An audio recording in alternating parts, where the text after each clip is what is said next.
నమస్తే, welcome to prime time debate. నేను శ్రీకాంత్. చాలా కాలం నుంచి ఇప్పుడా అప్పుడా ఇక రాబోతున్నాయి, ఎన్నికలు వస్తున్నాయి, బీసీ రిజర్వేషన్ అమల్లోకి వస్తుంది, కోట తెంపబోతున్నారు, బీసీల కోట ఎంత, వీటి తర్వాత ఎన్నికలకు పోబోతున్నాం, సెప్టెంబర్ 30 లోపు ఎన్నికలు జరగబోతున్నాయి అన్న ఊహాగానాలు చాలా రోజుల నుంచి వినిపిస్తూనే. అయితే ఐ న్యూస్ ప్రతిసారి ప్రతి సందర్భంలో చెప్తూనే ఉంది, ఇప్పట్లో అయ్యేటువంటి పని కాదు ఇది, ఇప్పట్లో తేలేటువంటి అంశం కాదు ఇది. బీసీ రిజర్వేషన్లు నెల లోపల తేల్చేస్తాం, తేల్చమని కోర్టు ఆర్డర్స్ ఉన్నా కానీ తేల్చలేకపోయారు. ఆ తర్వాత కోర్టుల చుట్టూ, సుప్రీంకోర్టుల చుట్టూ జీవోలు, ఆర్డినెన్స్లు రకరకాల దిక్కు తిరిగి ఆఖరికి ఈరోజు గతం నుంచి మనం చెప్పిందే ఈరోజు నిజమైంది. ప్రజల అనుమానాలే నిజమయ్యాయి. తెలంగాణలో స్థానిక సంస్థల ఎన్నికలు హైకోర్టు నిర్దేశించిన గడువులోపు జరిగే అవకాశం లేదని తేలిపోయింది. ఢిల్లీలో ముఖ్యమంత్రి చేసినటువంటి చిట్ చాట్తో చాలా క్లారిటీ వచ్చేసింది. ఈ నెల 30 లోపు స్థానిక సంస్థల ఎన్నికలు నిర్వహించడం ఏమాత్రం సాధ్యం కాదన్నారు ముఖ్యమంత్రి. అసలు ఆలోచనే చేయలేదన్నారు. 42% బీసీ రిజర్వేషన్లే అందుకు కారణమని సీఎం రేవంత్ రెడ్డి చెప్తున్నారు.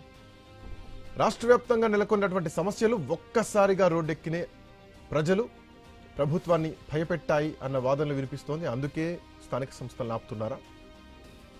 యూరియా కోసం రైతులు రోడ్డెక్కని మండలం, గ్రామం తెలంగాణలో లేదని చెప్పొచ్చు. అయ్యా, ఒక్క బస్తా యూరియా ఇవ్వండి అంటూ రైతులు అరిగోసపడ్డారు, పడుతున్నారు. ఫీజుల కోసం విద్యార్థులు, ఉద్యోగాల కోసం యువత, ఇలా దాదాపు అన్ని వర్గాల ప్రజలు ఆందోళనలతో రాష్ట్రాన్ని హోరెత్తించాయి. ఓవైపు ఆరోగ్యశ్రీ కూడా, ఇంకోవైపు రేషన్ డీలర్ల సంబంధించినటువంటి స్ట్రైక్స్. ప్రభుత్వంపై వ్యతిరేకత ఉందని ఇంటెలిజెన్స్ రిపోర్టులు ఏమైనా వచ్చాయా? కర్నూలు చావుకు 1,00,000 కారణాలన్నట్టు ఇవన్నీ కలగలిపి స్థానిక సంస్థల ఎన్నికల నిర్వహణపైన ప్రభుత్వాన్ని వెనకడుగు వేసేలాగా చేస్తున్నాయా? సో ఇప్పట్లో స్థానిక సంస్థల ఎన్నికలు రెండు దఫాలుగా, 2 యూనిట్లుగా, ఒకవైపు స్థానిక సంస్థలు, ఆ తర్వాత గ్రామ పంచాయతీ ఎన్నికలు జరుపుతాం. ఇక ఎంపీటీసీ, జెడ్పీటీసీ ఎన్నికలకు నోటిఫికేషన్ కూడా రాబోతోంది, ఇక రెడీ అయిపోయింది అంటూ చాలా వార్తలు వచ్చినాయి. సెప్టెంబర్ 10 తర్వాత ఎన్నికల షెడ్యూల్ కూడా, నోటిఫికేషన్ కూడా వచ్చే అవకాశం ఉంది. ముందు ఎంపీటీసీ, జెడ్పీటీసీ చేస్తాం, ఆ తర్వాత సర్పంచ్ ఎన్నికలు నిర్వహిస్తాం అంటూ గతంలో కోమటిరెడ్డి వెంకటరెడ్డి కూడా ఒక మీడియా చిట్ చాట్లో చెప్పారు. బట్ అనుకున్న ఏమీ కాలేదు. రిజర్వేషన్లు అడ్డొచ్చాయని అఫ్కోర్స్ చాలా సందర్భాల్లో చాలా రాష్ట్ర ప్రభుత్వాలు చెప్పేటువంటి కారణాలనే తెలంగాణ రాష్ట్ర ప్రభుత్వం కూడా చెప్పింది, ఎట్లాంటి సందేహం లేదు. సో గ్రామ పంచాయతీలకు రావాల్సినటువంటి నిధులు ఆగిపోతున్నాయి. సో నెక్స్ట్ కోర్టుకు వెళ్తాం, వీటికి సంబంధించినటువంటి న్యాయపరమైనటువంటి సలహాలు ఏమున్నాయో చూస్తాం అని ప్రభుత్వం చెప్తున్నటువంటి మాట. చూద్దాం ఏంది కారణాలు ఏమై ఉండొచ్చు, ఎందుకు ఒక అడుగు ముందుకేసి మళ్ళీ 2 అడుగులు వెనక్కేయాల్సినటువంటి పరిస్థితి వస్తోంది. కాంబోజ్ వెంకటేశ్వర్లు గారు బీఆర్ఎస్ పార్టీ అధికార ప్రతినిధి, కార్తీ గారు టీపీసీసీ నాయకులు జాయిన్ కాబోతున్నారు, నందరెడ్డి గారు భారతీయ జనతా పార్టీ అధికార ప్రతినిధి, తో పాటు జయరాం గారు ప్రముఖ రాజకీయ విశ్లేషకులు మనతో పాటు జాయిన్ అయ్యారు. నమస్తే అండి, welcome to prime time debate. ఊహించారా కాంబోజ్ గారు ఎన్నికలు జరుగుతాయనుకున్నారా, లేదు ఎన్నికలు వాయిదా పడతాయి అనుకున్నారా? గతంలో అధికారంలోకి రాగానే 2018లో కేసీఆర్ వెంటనే స్థానిక సంస్థలకు వెళ్ళిపోయారు. అంటే ఆ ఊపు అనేది గెలిచిన వెంటనే వెళ్తే అఫ్కోర్స్ గెలిచేదేమో, బట్ కాలం గడుస్తుంటే వ్యతిరేకత పెరుగుతూ ఉంది. సో ఇప్పటికిప్పుడు ఎన్నికలకు వెళ్తే జరిగేటువంటి పరిణామాలను ఊహించే ఈరోజు ప్రభుత్వం ఈ నిర్ణయం తీసుకుందా, లేదంటే మళ్ళీ కేంద్రం మీద, గవర్నర్ల మీద నెట్టేసేటువంటి అవకాశాలు లేవు? Good evening iNews US and తోటి మెంబర్స్కు, స్పెషల్గా శ్రీకాంత్ సార్కి. ఎందుకంటే దాదాపుగా మనం ఇది 25వ 22వ నాకు తెలిసి బీసీ రిజర్వేషన్ల మీద తెలంగాణ హైకోర్టు ఇచ్చిన 90 రోజుల గడువు మీద చాలా చర్చించుకున్నాం, ప్రజలకు చాలా విషయాలు తెలియజేసినాం. అయినా కూడా ఇది చివరిగా, ఎందుకంటే రేవంత్ రెడ్డి గారు ఇలా ఢిల్లీలో చెప్పింది ఏంటంటే చేతులు ఎత్తేసిండు. 21 monthsగా జరిగిన పరిణామాలు ఎలా ఉన్నాయి ఏందనేది ఒక 2-3 నిమిషాలు చెప్తాం మీకు. వాళ్ళు 2023లో ఇచ్చినటువంటి ఎలక్షన్ మేనిఫెస్టో అంతా బూటకమని తేలిపోయింది. 420 హామీలు, 6 గ్యారంటీలు మొత్తం అట్టర్లీ ఫెయిల్ అయిపోయినాయి. అదే బీఆర్ఎస్ పార్టీ గౌరవ కేసీఆర్ గారు 2019లో జరిగిన 6 నెలల బిఫోర్ ఎలక్షన్కి వచ్చిన తర్వాత, మేము గెలిచిన తర్వాత ఇమ్మీడియట్ ఫిబ్రవరిలోనే ఎలక్షన్ పెట్టినాం. 14th 13th ఫైనాన్స్ కమిషన్ డబ్బులు ఎవ్రీ ఇయర్ వచ్చినాయి మనకు. వచ్చిన తర్వాత గ్రామ పంచాయతీలు, దాని తర్వాత 3 నెలలకి జెడ్పీటీసీ, ఎంపీటీసీ ఎలక్షన్లు పెట్టినాం. ఆ మొత్తం కంప్లీట్ అయిన తర్వాత అప్పుడు 12,000కు 7,000 పైచులకు మీరు గ్రామ పంచాయతీలు గెలుచుకున్నారు కదా? అప్పుడున్న 12,700 గ్రామ పంచాయతీలు ఇప్పుడు దాదాపు 27 మండలాలు కొత్త అయినాయి. 87% మండలాలు మేమే జెడ్పీటీసీలు, ఎంపీపీలు గెలుచుకున్నాం. మొత్తం 32 జిల్లా పరిషత్ చైర్మన్ కూడా మేమే గెలుచుకున్నాం. అంటే హైదరాబాద్ జిల్లాకు జిల్లా పరిషత్ చైర్మన్ ఉన్నాడు కాబట్టి 32 జిల్లా పరిషత్ మేమే కైవసం చేసుకున్నాం. ఇంకోటి ఏంటంటే ఇప్పుడు కాంగ్రెస్ పార్టీ చేస్తున్న మోసం ఎలా ఉందంటే, కామారెడ్డి డిక్లరేషన్ మీద 42% బీసీలకు రిజర్వేషన్ ఇస్తానని చెప్పి హైకోర్టుకు అప్పీల్ చేసిన తర్వాత, చట్టం చేసిన తర్వాత, బిల్లు అసెంబ్లీలో పెట్టిన తర్వాత కనీసం ఎలక్షన్ కమిషన్ కు సంబంధం లేకుండా, గవర్నమెంట్ కు సంబంధం లేకుండా, కేబినెట్ లో చర్చించకుండా రేవంత్ రెడ్డి గారు తన ఇష్టారాజ్యంగా ఎలక్షన్ గురించి లాస్ట్ మంత్ లో కూడా ఎలక్షన్ 30వ తారీఖులో కూడా పెడుతున్నామని స్టేట్మెంట్ గౌరవ రేవంత్ రెడ్డి గారు ఇచ్చారు. ఈ రోజు ఏం చెప్తున్నాడంటే ఎలక్షన్ ఇప్పుడు పెట్టండి అంటే, నాకు తెలిసి అంటే నేను ఎలక్షన్ కమిషన్ కి వెళ్తే వాళ్ళు ఇచ్చిన డేటా ప్రకారం కలెక్టర్లకు నిన్న ఈవినింగ్ వరకు ఎన్ని ఈవీఎంలు ఉన్నవి, ఏమేం జరుగుతున్నాయని మొత్తం డేటా కలెక్ట్ చేసుకుంటే మొత్తం ఇన్ఫర్మేషన్ ఇచ్చిండు. ఇచ్చిన తర్వాత రేపు ఎలక్షన్ కమిషన్ హైకోర్టుకి ఏం చెప్పబోతుందంటే, మేము ఎలక్షన్ పెట్టడానికి రెడీగా ఉన్నాం, గవర్నమెంట్ పర్మిషన్ ఇస్తా అంటే, గవర్నమెంట్ హైకోర్టుకి ఏం చెప్తుందంటే బీసీ రిజర్వేషన్ కాలేదు, మాకు కొంచెం టెక్నికల్ ప్రాబ్లమ్స్ వచ్చినాయి, మీరు మాకు ఇంకో 2 నెలలు టైం ఇవ్వమని చెప్తున్నారు. అంటే 2వ తారీఖు దసరా ఉంటుంది, 22వ తారీఖు దీపావళి పండుగ ఉంటుంది, ఇక ఈ అక్టోబర్ లో ఎలక్షన్ అయ్యే పరిస్థితి కనబడుతుంది. నవంబర్ లో కూడా ఎలక్షన్ కావడానికి ఆస్కారం లేదు. ఎందుకంటే అప్పటికప్పటికి మళ్ళీ మున్సిపల్ ఎలక్షన్ రావడానికి ఆస్కారం. ఎందుకంటే మున్సిపల్ ఎలక్షన్లు ఫిబ్రవరితో టైం అయిపోయింది. ఇలా తెలంగాణలో 147 మున్సిపల్ కార్పొరేషన్ల దాదాపు 17 కార్పొరేషన్ల ఆల్రెడీ అన్ని ఒక 4-5 తప్ప మిగతా కార్పొరేషన్లు ఫిబ్రవరి 2025 టైం అయిపోయింది. అంటే సింగిల్ విండో ఎలక్షన్ రాలేదు, జడ్పీటీసీ ఎలక్షన్ రాలేదు, ఎంపీటీసీ లేదు, సర్పంచ్ లేదు, మున్సిపల్ లేదు. అంటే నాకు తెలిసి రేవంత్ రెడ్డి గారు పెట్టడానికి ముందుకు రావడం లేదు, భయపడుతున్నాడు. ఇంకొకటి ఏంటంటే, నిన్నటికి నిన్న మహేష్ కుమార్ గౌడ్ గారు నేను ఒక ఇంటర్వ్యూ ఇస్తూ జూబ్లీలు కూడా మేము గెలిచే పరిస్థితి కనబడలేదు, సానుభూతి వాళ్ళకే ఉందని చేతులు ఎత్తేసాం.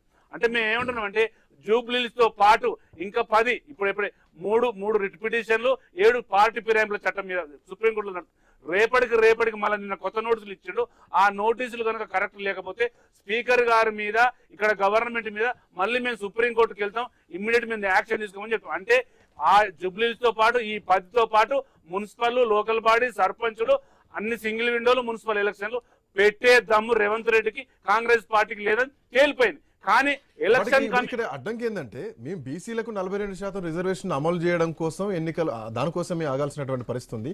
లేదంటే మళ్ళీ గతంలో 2018 చట్టం ప్రకారం ఇవ్వాల్సి, రేపు పొద్దున కోర్టు పోయినా అదే క్వశ్చన్ చేస్తుంది. రేపు పొద్దున సుప్రీంకోర్టు పోయినా సుప్రీంకోర్టే 50% రిజర్వేషన్లు దాటొద్దని తీర్పిచ్చిన తర్వాత మీరు ఇది పట్టుకొని మళ్ళీ సుప్రీంకోర్టుకి ఎట్లా వస్తారని చెప్పేసి మళ్ళీ రాష్ట్ర ప్రభుత్వాన్ని క్వశ్చన్ చేస్తారు. సో ఎటు చూసి మళ్ళీ 2018 చట్ట ప్రకారమే నడిస్తే కనుక ఖచ్చితంగా ఇది ప్రభుత్వానికి ఒక రకమైనటువంటి వ్యతిరేకత కదా. మళ్ళీ కేసీఆర్ చేసినట్టే రేవంత్ రెడ్డి చేశారు, ఇచ్చిన హామీలన్నీ ఉట్టి నీటి మూటలే అని చెప్పి వచ్చేటువంటి అవకాశం ఉంది. దానికంటే ఆపడమే బెస్ట్ అన్నటువంటి సంకేతం ఉందా? ఒకవేళ అట్లా ఆపినా కానీ కోర్టులు ఊరుకుంటాయా? నేను ఏమంటున్నానంటే, కోర్టు ఊరుకోకుండా ఎలక్షన్ కమిషన్ డైరెక్షన్ ఇచ్చేస్తే, ఎందుకంటే ఒకవేళ ప్రైవేట్ పిటిషన్లు కనుక ఏమన్నా, నేను ఏమంటున్నానంటే 15th ఫైనాన్షియల్ కమిషన్ డబ్బులు రావట్లేదు. 15th ఫైనాన్షియల్ కమిషన్ డబ్బులు రాకపోతే మనం కాంగ్రెస్ గవర్నమెంట్ ఏం చేయాలంటే సుష్మా స్కీమ్కి వెళ్ళాలి. సుష్మా స్కీమ్ లో మీకు దాదాపుగా 2000 నుంచి 2008 అడ్వాన్స్ పేమెంట్ దొరుకుతాయి. కానీ వీళ్ళు వెళ్ళలేదు. కోర్టు రేపు ఏం చెప్తుందంటే, పారిశుద్ధ్యం వెనుకబడ్డది, మీరు అటర్లీ ఫెయిల్ అయిపోయారు, ఎలక్షన్ పెట్టమని తెలంగాణ ఎలక్షన్ కమిషన్ ఏమైనా స్టేట్మెంట్ ఇస్తే ఎలక్షన్ పెట్టడానికి ఆస్కారం ఉంది. అంటే ఇక్కడ జరిగిందంటే కాంగ్రెస్ గవర్నమెంట్ వైఫల్యం చెంది కోర్టుకు సరిగ్గా సమాధానం చెప్పలేకపోతుంది, ఇటు ప్రజలకు సమాధానం చెప్పలేకపోతుంది, వాళ్ళు ఉన్న క్యాబినెట్ లో తర్జన భర్జన అవుతారు. ఎందుకంటే స్టేట్మెంట్ కరెక్ట్ గా ఇవ్వాలి. నేనేమంటున్నానంటే, రేపు ఎలక్షన్ పెట్టినా కూడా పెట్టవచ్చు. ఎందుకంటే హైకోర్టు పెట్టమని ఎలక్షన్ కమిషన్ ఏం చెప్తే పెడుతుంది. అప్పుడు కోర్టు ఏం చెప్తుంది, రిట్ ఏమని చెప్తుంది. వాళ్ళు సుప్రీంకోర్టుకి వెళ్తారా? హైకోర్టు చెప్పిందో సుప్రీంకోర్టు చెప్తుంది. ఎందుకంటే 15th ఫైనాన్స్ కమిషన్ ఏం చెప్తుందో దాని ప్రకారం వెళ్ళాలి. ఎందుకంటే 20 నెలలుగా ఎలక్షన్ కావట్లేదు భారతదేశంలో అంటే కోర్టులు కూడా ఊరుకోవు కదా. ఎందుకు ఊరుకోవు అంటే, పారిశుద్ధ్యం దెబ్బతింటాంది, ఎంప్లాయ్మెంట్ లేదు, అక్కడ ఆత్మహత్యలు చేసుకుంటున్నారు, ఉద్యోగాలు లేవు, నీళ్లు లేవు, ట్రాక్టర్లకు డీజిల్ లేదు, ఎక్కడికక్కడ పారిశుద్ధ్యం అంతా 12,700 గ్రామ పంచాయతీల మొత్తం ఆగమైపోయింది. అంటే రేపు కోర్టుకు ఒకవేళ పిటిషన్ వేస్తే election commission, Telangana election commission కు ఎలక్షన్ పెట్టమని ఒక స్టేట్మెంట్ ఇస్తే కాంగ్రెస్ గవర్నమెంట్ ఏం చేయలేదు. అట్లా ఇంతకు ముందు కూడా మహారాష్ట్రలో కానీ బీహార్ లో కానీ జరిగింది. 2017-16 లో బీహార్ లో సేమ్ లోకల్ బాల్ ఎలక్షన్ పెట్టకపోతే పెట్టమని చెప్తే పెట్టింది, హైకోర్టు చెప్తే పెడతారు. ఎందుకంటే అక్కడ కూడా కారణాలు సేమ్ చూసుకున్నా, మహారాష్ట్ర చూసుకున్నా, ఈవెన్ ఇంత మధ్యప్రదేశ్ చూసుకున్నా బీసీ రిజర్వేషన్లు అడ్డు పెట్టుకుని వీళ్ళు ఎన్నికలకు పోవట్లే అని చెప్పి సుప్రీంకోర్టు ఈ విషయంలో ఆల్రెడీ ఒక హెచ్చరిక కూడా జారీ చేసింది, ఖచ్చితంగా ఎన్నికలకు పోవాల్సిందే అని చెప్పి. ఎందుకంటే ఫైనాన్స్ కమిషన్ నిధులు రావాలి. సబ్మిషన్ చేసి ఏంటంటే, హైకోర్టు ఏం చెప్పింది, 30 రోజుల్లో మీరు 42% రిజర్వేషన్ ఇచ్చి ఏమని చెప్తే, రేపు పొద్దున సుప్రీంకోర్టు అక్షంతలు ఏమవుతుందంటే, మీరు కోర్టులను కోర్టులను వెంబడిస్తున్నారు. ఇక్కడ ఆల్రెడీ సుప్రీం కోర్టులో 50% క్యాప్ ఉన్న తర్వాత మీరు హైకోర్టు నుంచి డైవర్ట్ చేస్తారనేది కూడా రేపు కోర్టు ఆడుతుంది. అంటే రేపు కాంగ్రెస్ గవర్నమెంట్ రేవంత్ రెడ్డి గారు కాళ్లకు చేతులకు మెడకు ఉచ్చు బిగిస్తున్నారు. రేపు రైతులు ఏమన్నా యూరియా ఒకటే కాదు, ప్రతి అంశంలో అట్టర్లీ ఫెయిల్ అంటే కనబడుతుంది. అంటే రేపు పొద్దున మీరు మార్కెట్లకు వెళ్తే ప్రచారం చేసుకోవాలని కనబడుతుంది. అందుకని నేను ఏం చెప్తున్నానంటే ఇప్పటికైనా ప్రజలకు క్షమాపణ చెప్పి ఎలక్షన్ కు రండి. 42% మేము ఇవ్వలేము, మాతో కావడం లేదు, సుప్రీంకోర్టు ఒప్పుకోవట్లేదు, హైకోర్టు ఎలక్షన్ పెట్టమంటుంది, పార్లమెంట్ లో ఒప్పుకోవట్లేదు, గవర్నర్ గారు ఒప్పుకోవట్లేదు, ప్రధానమంత్రి గారు ఒప్పుకోవట్లేదు, మాతో కావట్లేదు, దయచేసి క్షమించండి అని ఎలక్షన్ రమ్మని చెప్తుంది బీఆర్ఎస్ పార్టీ. రైట్. సో ఒక చిన్న బ్రేక్ తీసుకుందాం. బ్రేక్ తర్వాత స్థానిక సంస్థల ఎన్నికలు జరుగుతాయి, ఎప్పుడు జరుగుతుంది, దీని పరిణామాలు ఎట్లా ఉండబోతున్నాయి, రాష్ట్ర ప్రభుత్వం ఆగిపోవడానికి గల కారణం ఏంది, 42% రిజర్వేషన్ అమలయ్యేటువంటి అవకాశాలు కనిపించట్లేదు. బట్ కేంద్రం పైన గవర్నర్ పైన నెపం వేస్తే ఎన్నికలు ఆగితే పరిస్థితి ఎట్లా ఉండబోతుంది. ఇప్పటికే రాష్ట్ర పంచాయతీలకు రావాల్సినటువంటి నిధులు 2 సార్లు రావాల్సినటువంటి నిధులు 3,000 కోట్ల రూపాయలు ఇప్పటికే ఆగిపోయినాయి. ఒక చిన్న బ్రేక్ తీసుకున్నాక పూర్తి విషయాలు మాట్లాడదాం.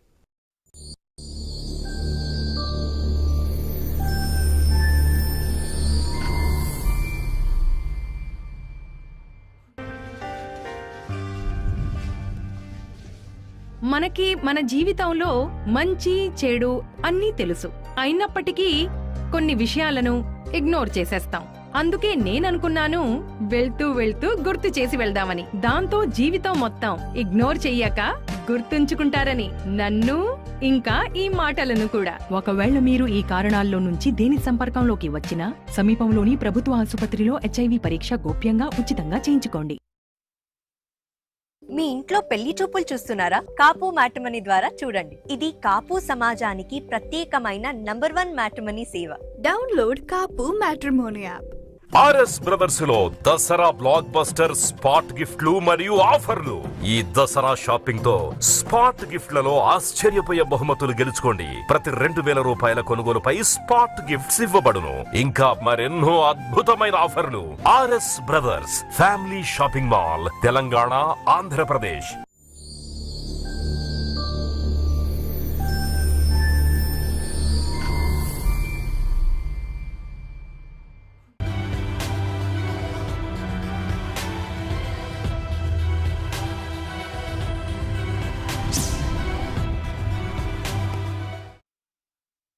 Welcome back to prime time debate. రాష్ట్ర ప్రభుత్వం స్థానిక సంస్థల ఎన్నికలకు వెళ్లకుండా వెనకడుగు వేయడానికి కారణం 42% రిజర్వేషనేనా?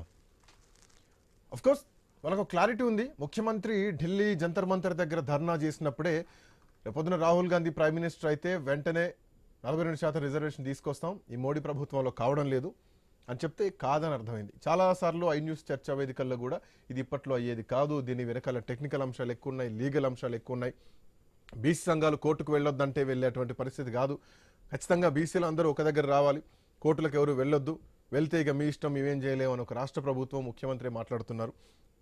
అంటే అయ్యే పనైనా కాదా? స్థానిక సంస్థల ఎన్నికలు జరగకపోతే ప్రజలకు నిధులు ఆగిపోతాయి, అభివృద్ధి ఆగిపోతాయి, డెవలప్మెంట్ ఆగిపోతూ ఉంటుంది. గ్రామ పంచాయతీ ఎన్నికలు కూడా జరగాలి.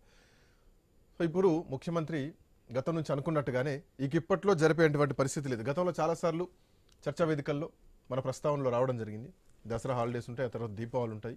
సో ఇది ఎప్పుడో జనవరికో ఫిబ్రవరికో మళ్ళీ వెళ్ళేటువంటి అవకాశాలు అంటే చూస్తే వాతావరణం అదే కనిపిస్తోంది.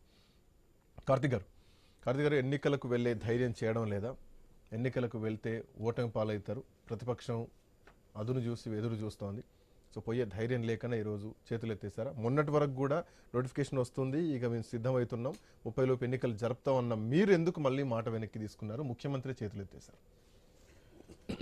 సార్ ఈరోజు ఎక్కడ కూడా కాంగ్రెస్ పార్టీ కానీ రేవంత్ రెడ్డి గారు కానీ ముఖ్యమంత్రి గారు ఏ ఎన్నికలకు కూడా వెనక్కి వెళ్ళడానికి ఎక్కడ కూడా అట్లాంటి సందర్భాలు ఏం లేవు.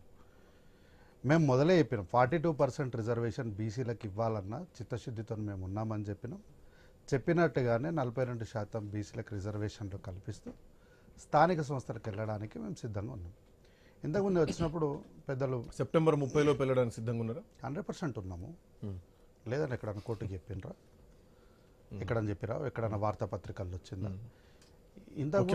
ముఖ్యమంత్రి ఈరోజు ఢిల్లీలో మీడియా చిట్చాట్లో ఇప్పుడు వెళ్ళే పరిస్థితి లేదని చెప్పి మాట్లాడారు. ఇప్పుడు చిట్చాట్లో మాట్లాడిన మాటల్ని ప్రామాణికంగా తీసుకోవద్దని ఇదే బీఆర్ఎస్ పార్టీ వాళ్ళు చెప్పారు కదా.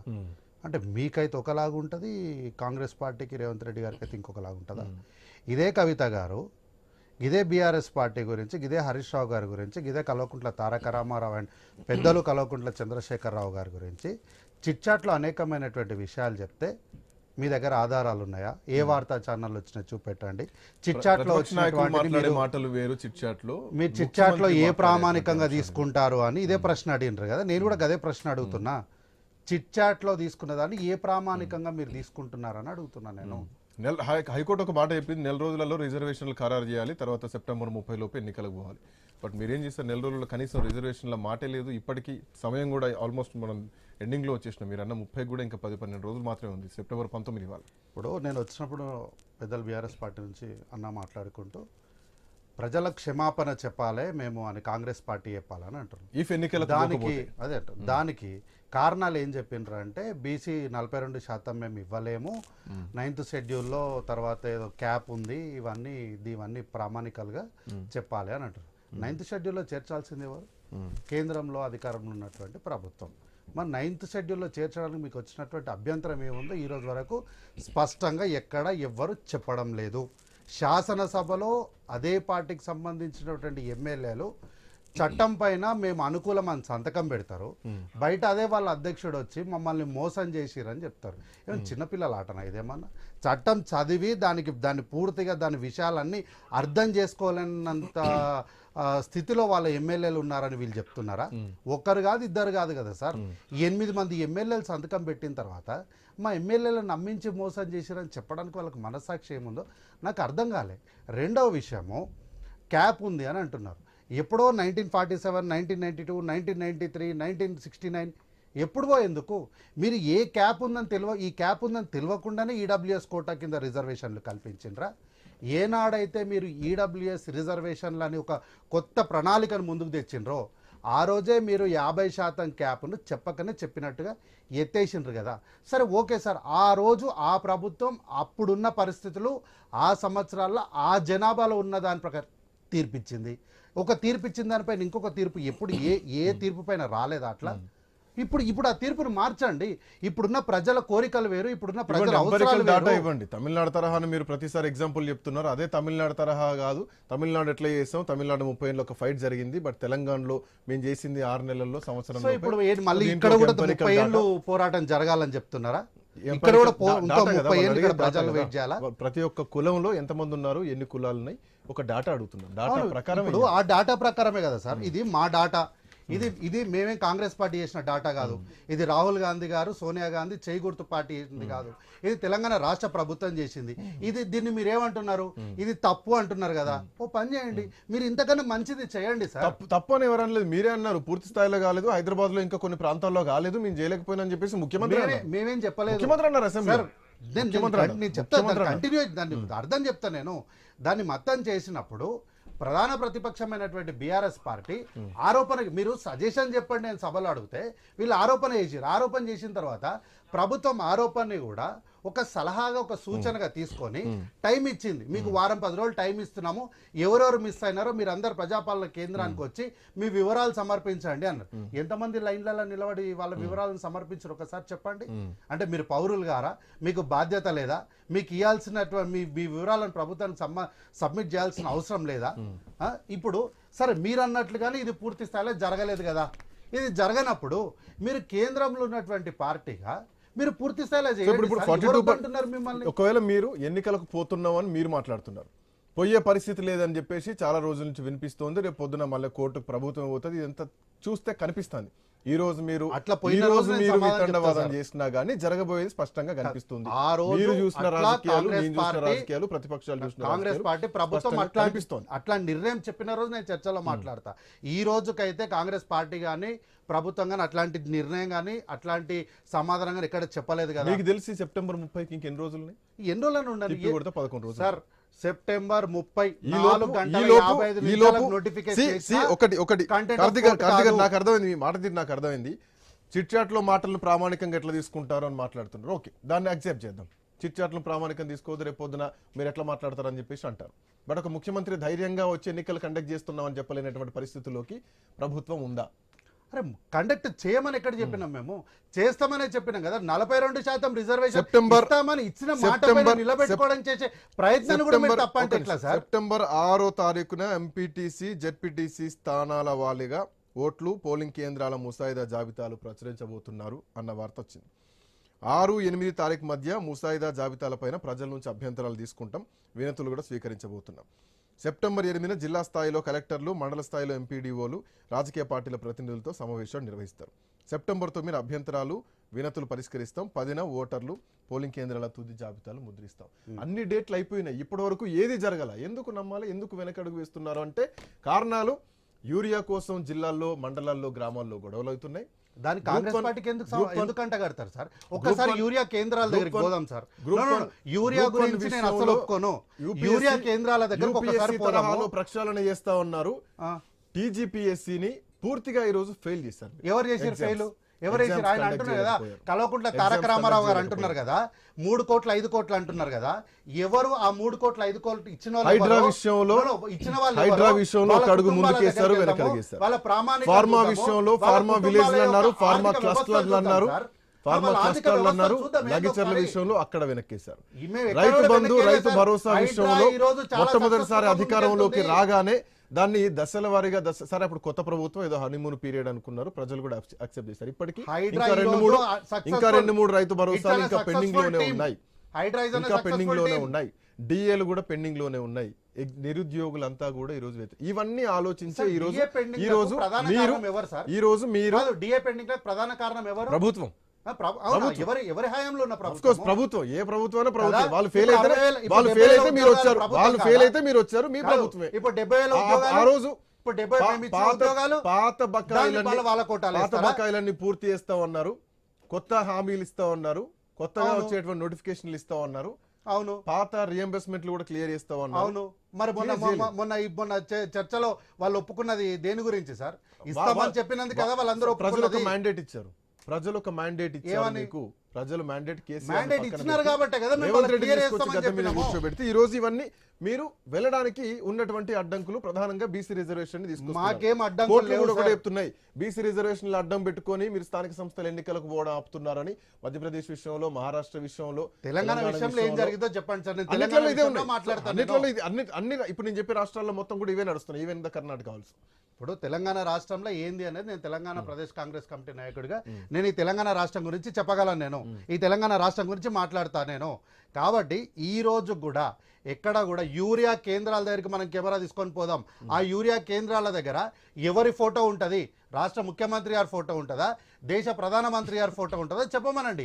అరే ఆ పార్టీకి ఎంపీలే యూరియా కష్టాలు రావడానికి మేమే కారణము, సింధూర్లో ఆపరేషన్ జరిగింది మేమే, దానివల్ల డిలే జరిగింది, కేంద్ర ప్రభుత్వం ఇంటెంట్ తక్కువగా పెట్టిందని వారు ఒప్పుకున్నాక కూడా మీరు ఇంకా దాన్ని కాంగ్రెస్ పార్టీ పైన నెపాన్ని మోపడంలా ఉన్నటువంటి ఆంతర్యం ఏందో నాకు అర్థం కాలేదు. Welcome back. మీ దగ్గర మళ్ళీ వస్తాను నేను. నందరెడ్డి గారి దగ్గరికి వెళ్లే ముందు జయరామ్ గారు ఉన్నారు. జయరామ్ గారు నమస్తే, good evening. Very good evening Srikanth. Jayaram గారు, స్థానిక సంస్థల ఎన్నికలకు పోయేటువంటి పరిస్థితి కనిపించట్లేదు. సో ముఖ్యమంత్రి ఒక మీడియా చిట్ చాట్ లో చేసిన కామెంట్స్ ని మేము అధికారికంగా ఎందుకు తీసుకుంటాం, డైరెక్ట్ మాట్లాడితే మీరు మాట్లాడండి అని చెప్పేసి మాట్లాడుతున్నారు. సరే, ఆయన మాటను కూడా తీసుకుందాం. అధికారికంగా మైక్ ముందుకు వచ్చేటువంటి చెప్పే పరిస్థితుల్లో ప్రభుత్వం లేదా, ముఖ్యమంత్రి లేరా? స్థానిక సంస్థల ఎన్నికలు ఖచ్చితంగా కండక్ట్ చేస్తాం, చేయనప్పుడు మా ప్రభుత్వం చెప్పుద్ది, అప్పుడే మాట్లాడతాం. సో ప్రజలకు ఇప్పుడు ఏం క్లారిటీ కావాలా, ప్రభుత్వం ఏం చెప్పాలా? ఇంకా 11 రోజులు మాత్రమే మిగిలింది సెప్టెంబర్ 30కి. హైకోర్టు ఇచ్చినటువంటి గడువు ప్రకారం చూస్తే ఎక్కడ వేసిన గొంగడు అక్కడ ఉంది. రిజర్వేషన్లు ఖరారు అవ్వలేదు. అసలు ఇంతవరకు ఎలక్షన్ కమిషన్ ఒక అడుగు ముందుకెళ్ళలేదు. మళ్ళీ ప్రభుత్వం కోర్టుకు వెళ్ళేటువంటి పరిస్థితులే కనిపిస్తున్నాయి. ఎట్లా చూస్తున్నారు జయరామ్ గారు? మీకు ప్యానెల్లో ఉన్న మిత్రులకు, ఐ న్యూస్ ప్రేక్షకులకు మరొకసారి నమస్కారం. నమస్తే. ఇక్కడ ఏంటంటే ఫస్ట్ ప్రభుత్వం నుంచి వద్దాం. అంటే చిట్ చాట్ అనేది మిగతా వ్యక్తులదంటే, చిట్ చాట్ ఇతర వ్యక్తులు అనేది ఏమో అది జనరల్ గా దానికి ఎలాంటి సానిడిటీ ఉండదు. ప్రతిపక్షాలు మాట్లాడినా, ఇతర ఏ లీడర్లు మాట్లాడినా దానికి గవర్నమెంట్ ఉండే సానిడిటీ ఉండదు. ఈవెన్ మహేష్ కుమార్ గౌడ్ మాట్లాడినా కూడా అది గవర్నమెంట్ ఉండే సానిడిటీ ఉండదు. అది ఓన్లీ పార్టీ పరమైన విషయాలు, ఇతర పార్టీల విషయాలు మాట్లాడుతున్నప్పుడు. కానీ ముఖ్యమంత్రి అంటే ఇక్కడ 4 కోట్ల ప్రజలకు ప్రతినిధి, గవర్నమెంట్, సేమ్ టైం వచ్చేసి ఆయన మాట్లాడే ప్రతి మాట ఇక్కడ ప్రామాణికం, చిట్ చాట్ కాదు. అది it's a government, it's order. అదే అంటే ఒక ముఖ్యమంత్రి మాట్లాడే ప్రతి మాట ప్రభుత్వంలో ఉండే మాట్లాడే ప్రతి మినిస్టర్, ప్రతి ఎమ్మెల్యే ప్రతిది కూడా ఈజ్ రికార్డెడ్. ఇతర పార్టీలు మహేష్ కుమార్ గౌడ్ కానీ మనకు తమ్ముడు కార్తిక్ కానీ మాట్లాడేదానికి పెద్ద సానిటీ ఉండదు. సో ఇక కవిత వీళ్ళు మాట్లాడే వాటికి కేసీఆర్ గారు మాట్లాడినా, హరీష్ మాట్లాడినా కూడా పెద్ద సానిటీ ఉండదు. ఎందుకంటే ఇట్స్ నాట్ గవర్నమెంట్. ప్రతిపక్ష నాయకులు ఏదో చిట్చాట్లు మాట్లాడితే వాళ్ళు అడగడానికి వీలు ఉంటుంది, కానీ ఏకంగా ముఖ్యమంత్రి చిట్చాట్లు మాట్లాడితే అది రాష్ట్ర ప్రజలు ఎట్లా తీసుకోవాలి దీన్ని? అదే చెప్తున్నా, ముఖ్యమంత్రి మాట్లాడుతున్నాడు కాబట్టి దాని చిట్చాట్ కాదు, ఇట్స్ రికార్డెడ్. సో దానికి రెస్పాన్సిబుల్ కట్టుబడే ఉండాల్సింది, ముఖ్యమంత్రి కట్టుబడే ఉండాలి. సో ఇదొక అంశం. నెక్స్ట్ మరొక అంశం వచ్చేసి వీళ్ళు ఎలక్షన్లకు పోతారా అంటే నేను గత 3 months నుంచి ఇదే విషయాలు జరుగుతూ ఉంటే పోరు అనే విషయాన్ని చెప్తున్నాను. ఇప్పుడు కూడా పోరు అనే విషయాన్ని చెప్పదలుచుకున్నాను. పోకపోవడానికి గల కారణాలు ఏంటిది అంటే, మీరు ఇంట్రోలో ఒక మంచి మాట చెప్పారు, కర్ణుడి చావుకు అనేక కారణాలు అన్నట్టుగానే ఇప్పుడు ఎలక్షన్ లో పోకపోవడానికి కూడా అనేక కారణాలు ఉన్నాయి. ఒకటి వచ్చేసేమో ఎక్కడైతే వేసిన గొంగలు అక్కడే ఉందనేది విత్ ఇన్ ద పార్టీ లోపలనే ప్రతిపక్షంగా మాట్లాడుతున్న అంశాలు ఒకటైతే, మరొక అంశం వచ్చేసి విపరీతమైన దోపిడీ, విపరీతమైన లంచాలు, విపరీతమైన పర్సంటేజ్ అనేది సుస్పష్టంగా చాలా క్లియర్ గా ప్రజలలో మాట్లాడుకోవటము, విత్ ఇన్ ద పార్టీలో మాట్లాడుకోవడం, పార్టీలో ఉన్న మంత్రులు సైతం మాట్లాడటం అనేది మరొక అంశం. ఇంకొక అంశాన్ని మనం చూడాల్సిన విషయం ఏంటంటే, ఇక్కడ ఒకవేళ కనుక వాళ్ళు ఇప్పుడు పోతున్నారంటే 42% రిజర్వేషన్ బీసీలకు ఇవ్వాల్సిందే. మరి 42% బీసీలకు ఇవ్వాలి అనుకుంటే దానికి ఏ పద్ధతి ప్రకారం ఇస్తారు, దానికి ఏ చట్టం చేశారు అనే దాన్ని క్లియర్. మీరు అనేక సందర్భాలలో చూడండి, ఇప్పుడు ఖచ్చితంగా స్థానిక సంస్థ ఒకటి కామారెడ్డి డిక్లరేషన్ ప్రకారం 42% రిజర్వేషన్లతో స్థానిక సంస్థల ఎన్నికలకు వెళ్తాం, ఇదే కదా పాయింట్ ప్రతిపక్షం ఉన్నప్పుడు కామారెడ్డిలో మాట్లాడింది. సుప్రీంకోర్టు క్యాప్ అక్కడ ఉంది కదా ఆల్రెడీ, 50% దాటొద్దని.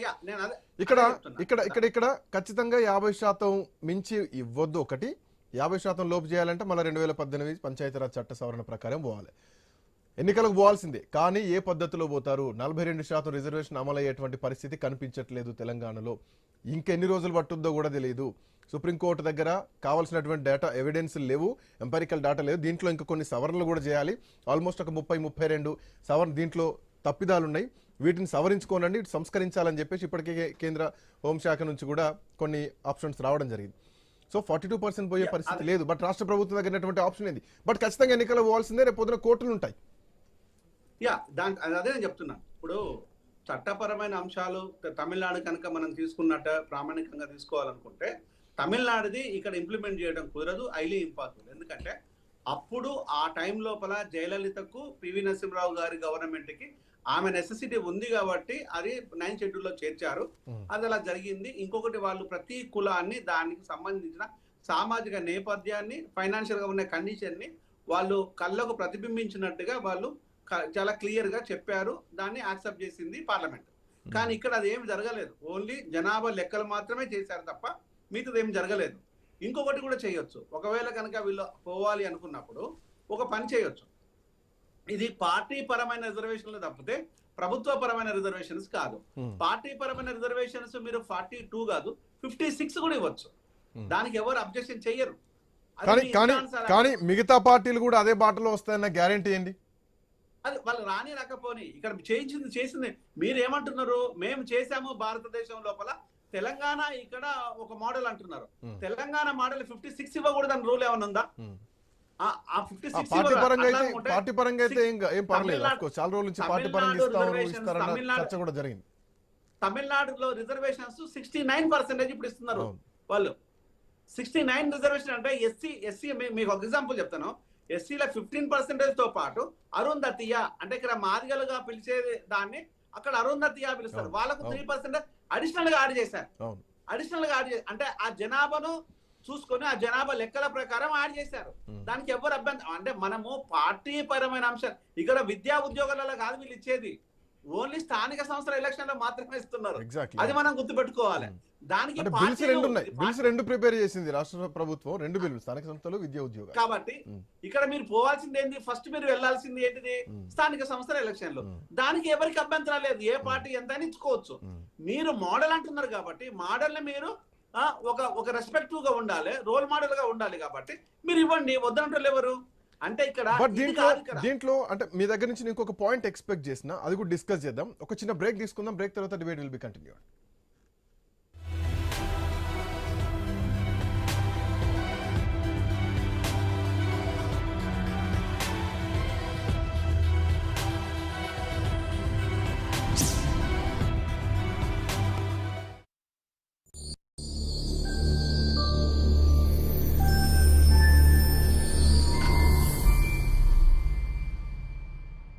మన ఎర్నింగ్స్ కి ఎక్స్పెండిచర్ కి ఎప్పుడు పొంతన ఉండదు. అందుకే సరైన సేవింగ్స్ అవసరం. అది కపిల్ చిట్స్ తోనే సాధ్యం. నా ఎంపిక కపిల్ చిట్స్. కపిల్ చిట్స్, మీ కలలకు సాకారం. మీ ఇంట్లో పెళ్లి చూపులు చూస్తున్నారా? కాపు మ్యాట్రిమనీ ద్వారా చూడండి. ఇది కాపు సమాజానికి ప్రత్యేకమైన #1 మ్యాట్రిమనీ సేవ. Download Kapu matrimony app. South India shopping mall లో వెడ్డింగ్స్ మరియు దసరా సెలబ్రేషన్స్. షాపింగ్ చేయండి, విలువైన బహుమతులు పొందండి. సూపర్ డబుల్ ధమాకా ఆఫర్స్ మరియు స్పాట్ గిఫ్ట్స్. ప్రతి 2000 రూపాయల కొనుగోలుపై స్పాట్ గిఫ్ట్స్. ఇంకా మరెన్నో అద్భుతమైన ఆఫర్లు మీకోసం. South India shopping mall, Telangana, Andhra Pradesh.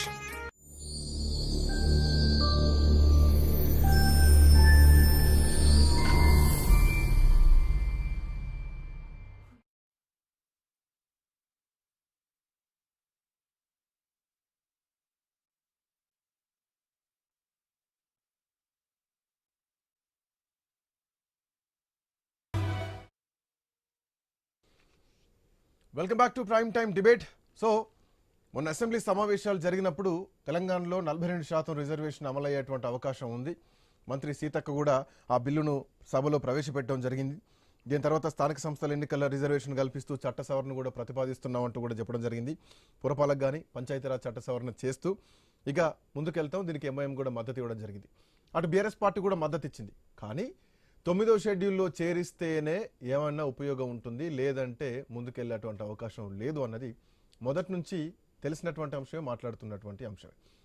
ఫైనల్గా అటు ఇటు చూస్తే రాష్ట్ర ప్రభుత్వం రిజర్వేషన్లు 4 రోజుల్లో ఖరారు చేయకపోవడం ఒకటి, ఇప్పటికీ దానికి సంబంధించి అధికారికంగా ఎన్నికలు నిర్వహించలేకపోతున్నామని మైక్ ముందు మాట్లాడలేకపోతున్నటువంటి పరిస్థితి ఒకటి, అటు కేంద్రం మీద నెప్పం వేస్తున్నారు. ఇప్పటికీ గవర్నర్ దగ్గర బిల్లు అట్లాగే ఉంది, రాష్ట్రపతి దగ్గర బిల్లు అట్లాగే ఉంది, కేంద్రం దగ్గర బిల్లు అట్లాగే ఉంది. సో ఇది కేంద్రం కోర్టులో బాల్ ఉంది. 9వ షెడ్యూల్లో చేర్చాల్సినటువంటి బాధ్యత కూడా కేంద్రానిది. సో కేంద్రం ఈరోజు తెలంగాణకు అన్యాయం చేస్తోంది అన్న మాటను ఖచ్చితంగా గతంలో మాట్లాడారు, ఇప్పుడు కూడా మాట్లాడబోతున్నారు. రేపొద్దున ఎన్నికలకు పోకపోవడానికి కారణాలు కూడా ఇవే. గవర్నర్ దగ్గర బిల్లు పెండింగ్ ఉంది. అఫ్కోర్స్ ఇవన్నీ కారణాలు మనం ఎత్తుకోవచ్చు.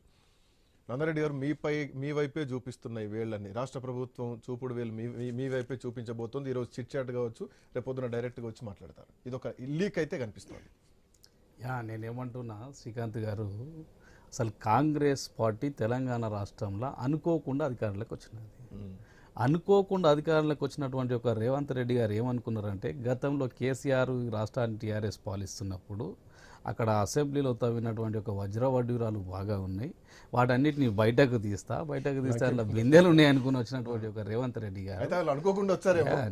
నా అభిప్రాయం ఏంటంటే, మీరు గట్టిగా అనుకుంటే మీరు వచ్చేవారు. నేనేమంటుండా, భారతీయ జనతా పార్టీ ఏమనుకోవాలనో భారతీయ జనతా పార్టీకి ఒక క్లారిటీ ఉన్నది, ఎవరు చెప్తేనో అనుకోదు. నేను ఏమంటున్నానంటే, రేవంత్ రెడ్డి గారికి అవగాహన రహిత్యము చాలా క్లియర్గా కనిపిస్తున్నది. ఎందుకంటే ఒకసారి ప్రెస్ మీట్ పెట్టి ఈ రాష్ట్రానికి అప్పు కాదు కదా ఉప్పు గిట పుడతలేదు అని చెప్పి ఒకసారి మాట్లాడతాడు. అసలు ఎలక్షన్ చేస్తామో చెయ్యమో అని అపనమ్మకం మీద నడుస్తున్నటువంటి ఒక కాంగ్రెస్ పార్టీ, రాహుల్ గాంధీ ఏమో ఒక చిన్నపిల్లహాన్ తరహా రాజకీయాలు చేస్తుంటే, రేవంత్ రెడ్డి గారేమో అనుకోకుండా అయినటువంటి ఒక ముఖ్యమంత్రి కావున అవగాహన రహిత్యమైనటువంటి ఒక మాటలు చిట్చాట్లో కానీ ఎక్కడైనా మాట్లాడకూడదు. ఎందుకంటే నేను ఒక గుంపు మేస్త్రిని, వాన్నో వీన్నో పిలిచి కాంటాక్ట్ ఇస్తే అయిపోతుంది, ఇవన్నీ మాట్లాడడం అంత తెలంగాణ రాష్ట్రానికి దేశంలో 9వ షెడ్యూల్లో చేర్చాల్సిన బాధ్యత కేంద్రానికి. చేర్స్తే ఈ కష్టాలు ఉన్నాయి. ఇప్పుడు రావాల్సినటువంటి బడ్జెట్, నిధులు, రిజర్వేషన్లు పూర్తి స్థాయిలో అమలవుతాయి.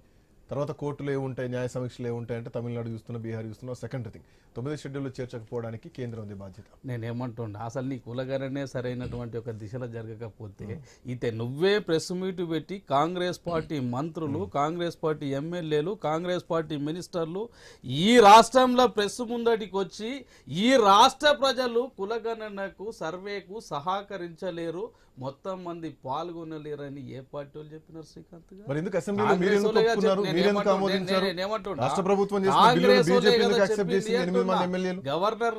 గవర్నర్ గాని రాష్ట్రపతి గాని 32 తప్పులు ఉన్నటువంటి ఒక నివేదికలు ఏ విధంగా తీసుకుంటారు?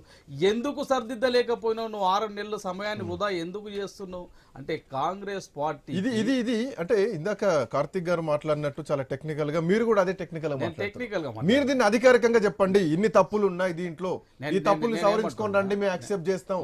ఇందులో ఈ 32 తప్పులు మీరు చేసిన బిల్లులో వీటిని మీరు తీసుకోండి. 32 తప్పులతో పాటు ముస్లిం చాలా సార్లు మాట్లాడుకున్నాం మనం. మైనారిటీ సోదరులను ఒకవేళ బీసీలలో చేర్చినట్టయితే ఈ తెలంగాణ రాష్ట్రంలో ఉన్నటువంటి ఒక ఎస్సీ ఎస్టీలకు అన్యాయం జరుగుతుంది, బీసీలకు అన్యాయం జరుగుతుంది.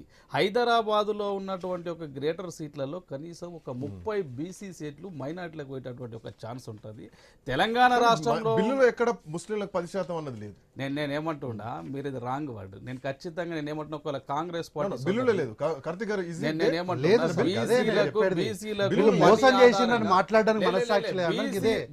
ముస్లింలకు పని ఆధారంగా 10% రిజర్వేషన్ బీసీలలో చేరుస్తున్నామని క్లియర్ గా రాష్ట్ర మంత్రులు చాలా మంది ప్రెస్ మీట్ లో చెప్పినటువంటి ఒక బిల్లు వేరు, ప్రెస్ మీట్ వేరు సార్. నేను ఏమంటున్నా, మీ దగ్గర బిల్లు ఉన్నదనుకో, ఒకవేళ నిజంగానే తెలంగాణ రాష్ట్రంలో ఉన్నటువంటి ఒక బీసీ కులాలెన్ని, ఆ కులాలకు సంబంధించినటువంటి ఒక సాకలి, మంగలి, వడ్ల, కమ్మరి, హౌసుల సంబంధించినటువంటి ఒక కులాలు, పద్మశాలికి సంబంధించి ఇట్లా 300 పైచిలకు కులాలు ఉన్నాయి బీసీలకు సంబంధించి. ఆ కులాలలో ఏ కులం నుండి ఎంత మంది ఉన్నారు, అలాంటి నివేదిక మీ దగ్గర ఏమైనా ఉన్నదా? లేదు. ఇంకొకటి జనరల్ మనం ఇక్కడ గుర్తుపెట్టుకోవాల్సింది ఏంటంటే, ఊరికే రాజకీయాల కోసమే రాజకీయం చేయకూడదు. ప్రజా అవసరాలను గిట్ట మనం గ్రహించాలి. ప్రజలకు మంచేదో చెడోదో గిట్ట మనం ఇక్కడ కూర్చున్నప్పుడు ఈ కారణాలతోటే 9వ షెడ్యూల్ గురించి మాట్లాడు. నేను ఇక్కడ ఏమంటున్నా, ఒకవేళ బీసీలలో మైనార్టీలను చేర్చడం ఒక తప్పు. ఇంకొకటి, మైనార్టీలను చేర్చిన వెంటనే ఎస్సీ ఎస్టీలు ఎవరైతే ఉన్నారో గతంలో ఇచ్చినటువంటి ఒక రిజర్వేషన్లలో ఇప్పుడు ఒక దగ్గర మనం బీసీలకు ఇచ్చినాం అనుకో, బీసీలకు పెంచినటువంటి ఒక 42%లలో ఎస్సీ ఎస్టీలు పోటీ చేయడానికి ఉండదు. కానీ అదే జనరల్ వచ్చిన దగ్గర ఎస్సీ ఎస్టీలు బీసీ మైనార్టీ సోదరులు అందరూ పోటీ చేయాలి.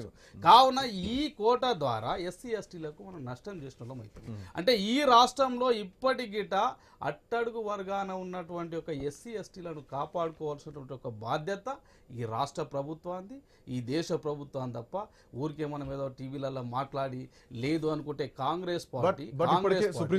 సుప్రీంకోర్టు ఒక గైడ్ లైన్ ఇచ్చింది, 3 నెలలకు మించి బిల్లులు పెండింగ్ లో ఉంచకూడదు. గవర్నర్లు అయినా కానీ, రాష్ట్రపతి అయినా కానీ ఈ బిల్లులు పెండింగ్ లో ఉన్నాయి, వీటికి ఏం క్లారిటీ ఇవ్వట్లేదు, దీంట్లో ఇన్ని తప్పిదాలని అని చెప్పేసి మీరు చెప్పినట్టు ఇందులో ఇంతమంది ముస్లింలను తీసుకున్నారు, పేద ముస్లింలు కాదు, ఇందులో ధనిక ముస్లింలు కూడా రకరకాల వర్గాలను దీంట్లో తీసుకున్నారు అని అక్కడి నుంచి కూడా ఏం రావట్లేదు.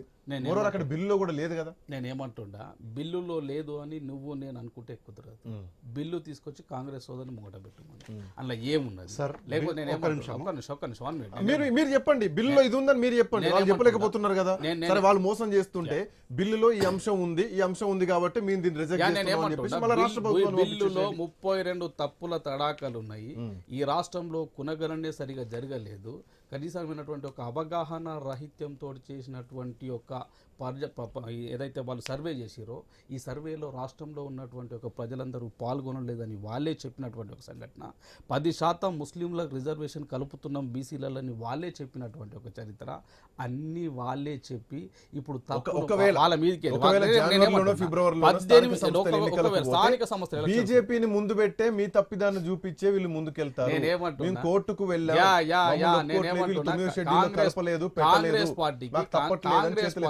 కాంగ్రెస్ పార్టీకి ఈ దేశంలో ఎలాంటి ఆయుధాలు దొరకట్లేదు. కత్తులు, కటోరాలు, తుపాకులు, గొడ్డన్లు ఏవి దొరకనప్పుడు ఓటు చోరని ఒకరు అందుకుంటారు, లేకపోతే 42 రిజర్వేషన్. నేనేమంటున్నా కాంగ్రెస్ అంటేనే మత కల్లాలు పెట్టేటటువంటి ఒక పార్టీ. ఈ దేశంలో 2014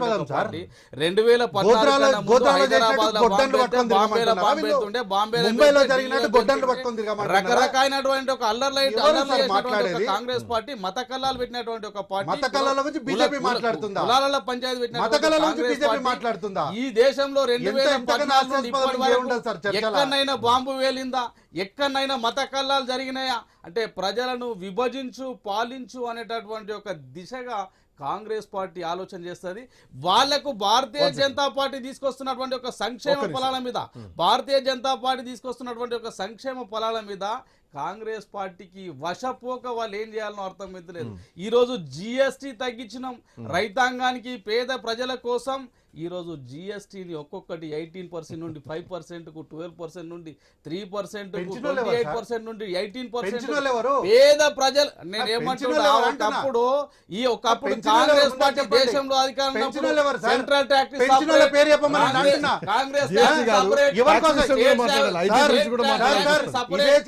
ఢిల్లీ ఎన్నికలప్పుడు ఐటీ తగ్గించడాలు, బీహార్ ఎన్నికలప్పుడు జీఎస్టీ తగ్గించడాలు.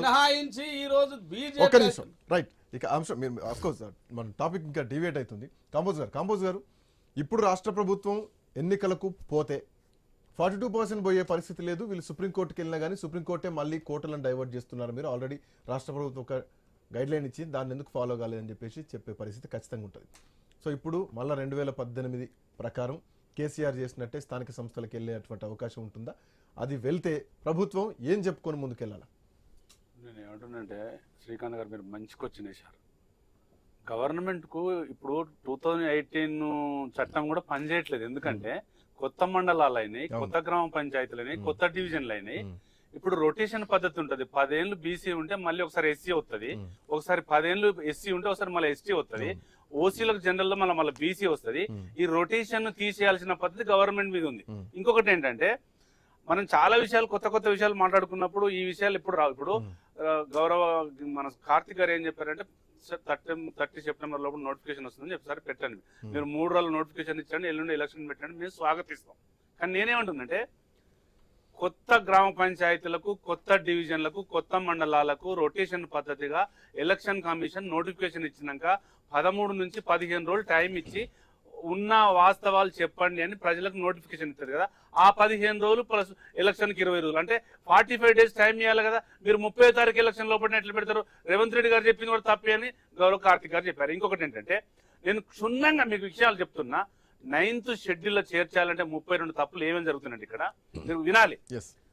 32 తప్పులు ఉన్నాయి కేంద్రంలో అని కేంద్ర ప్రభుత్వం రాష్ట్ర ప్రభుత్వానికి పంపినప్పుడు దాంట్లో క్షుణ్ణంగా అసెంబ్లీలో తీర్మానం చేయాల్సింది ఏంటంటే 139 బీసీ కులాలు ఉంటే 75 కార్పొరేషన్లు ఉన్నాయి, 12 ఫెడరేషన్లు ఉన్నాయి. ఫెడరేషన్లు వేరు, కార్పొరేషన్లు వేరు. ఫెడరేషన్లే రజకా ఫెడరేషన్, మంగళ ఫెడరేషన్, వడ్డా ఫెడరేషన్, వడ్రంగి ఫెడరేషన్, హౌసుల ఫెడరేషన్లు ఉంటాయి. వాటికి ఇప్పటికీ మీరు స్టేట్మెంట్ ఇవ్వలేదు. ఇంకో 75 కార్పొరేషన్లు ఉంటే వాటికి స్టేట్మెంట్ ఇవ్వలేదు. ఇలా తమిళనాడులో 3 సార్లు అసెంబ్లీలో చర్చ పెట్టిన తర్వాత 150 రోజులు అయిన తర్వాత ఈ ఫెడరేషన్లై, ఈ కార్పొరేషన్లై మొత్తం బీసీ కులాల యొక్క నోటిఫైడ్ కాని కులాల యొక్క అంశాలు మినిట్స్ లో రాసి గవర్నర్ ఆమోదం చెప్పి స్పీకర్ ఆమోదం చెప్పిన తర్వాత రాష్ట్ర ప్రభుత్వానికి కేంద్ర ప్రభుత్వం పంపించాలి. అంటే ఇక్కడ ఫెడరేషన్లు చూడలేదు, కార్పొరేషన్లు చూడలేదు.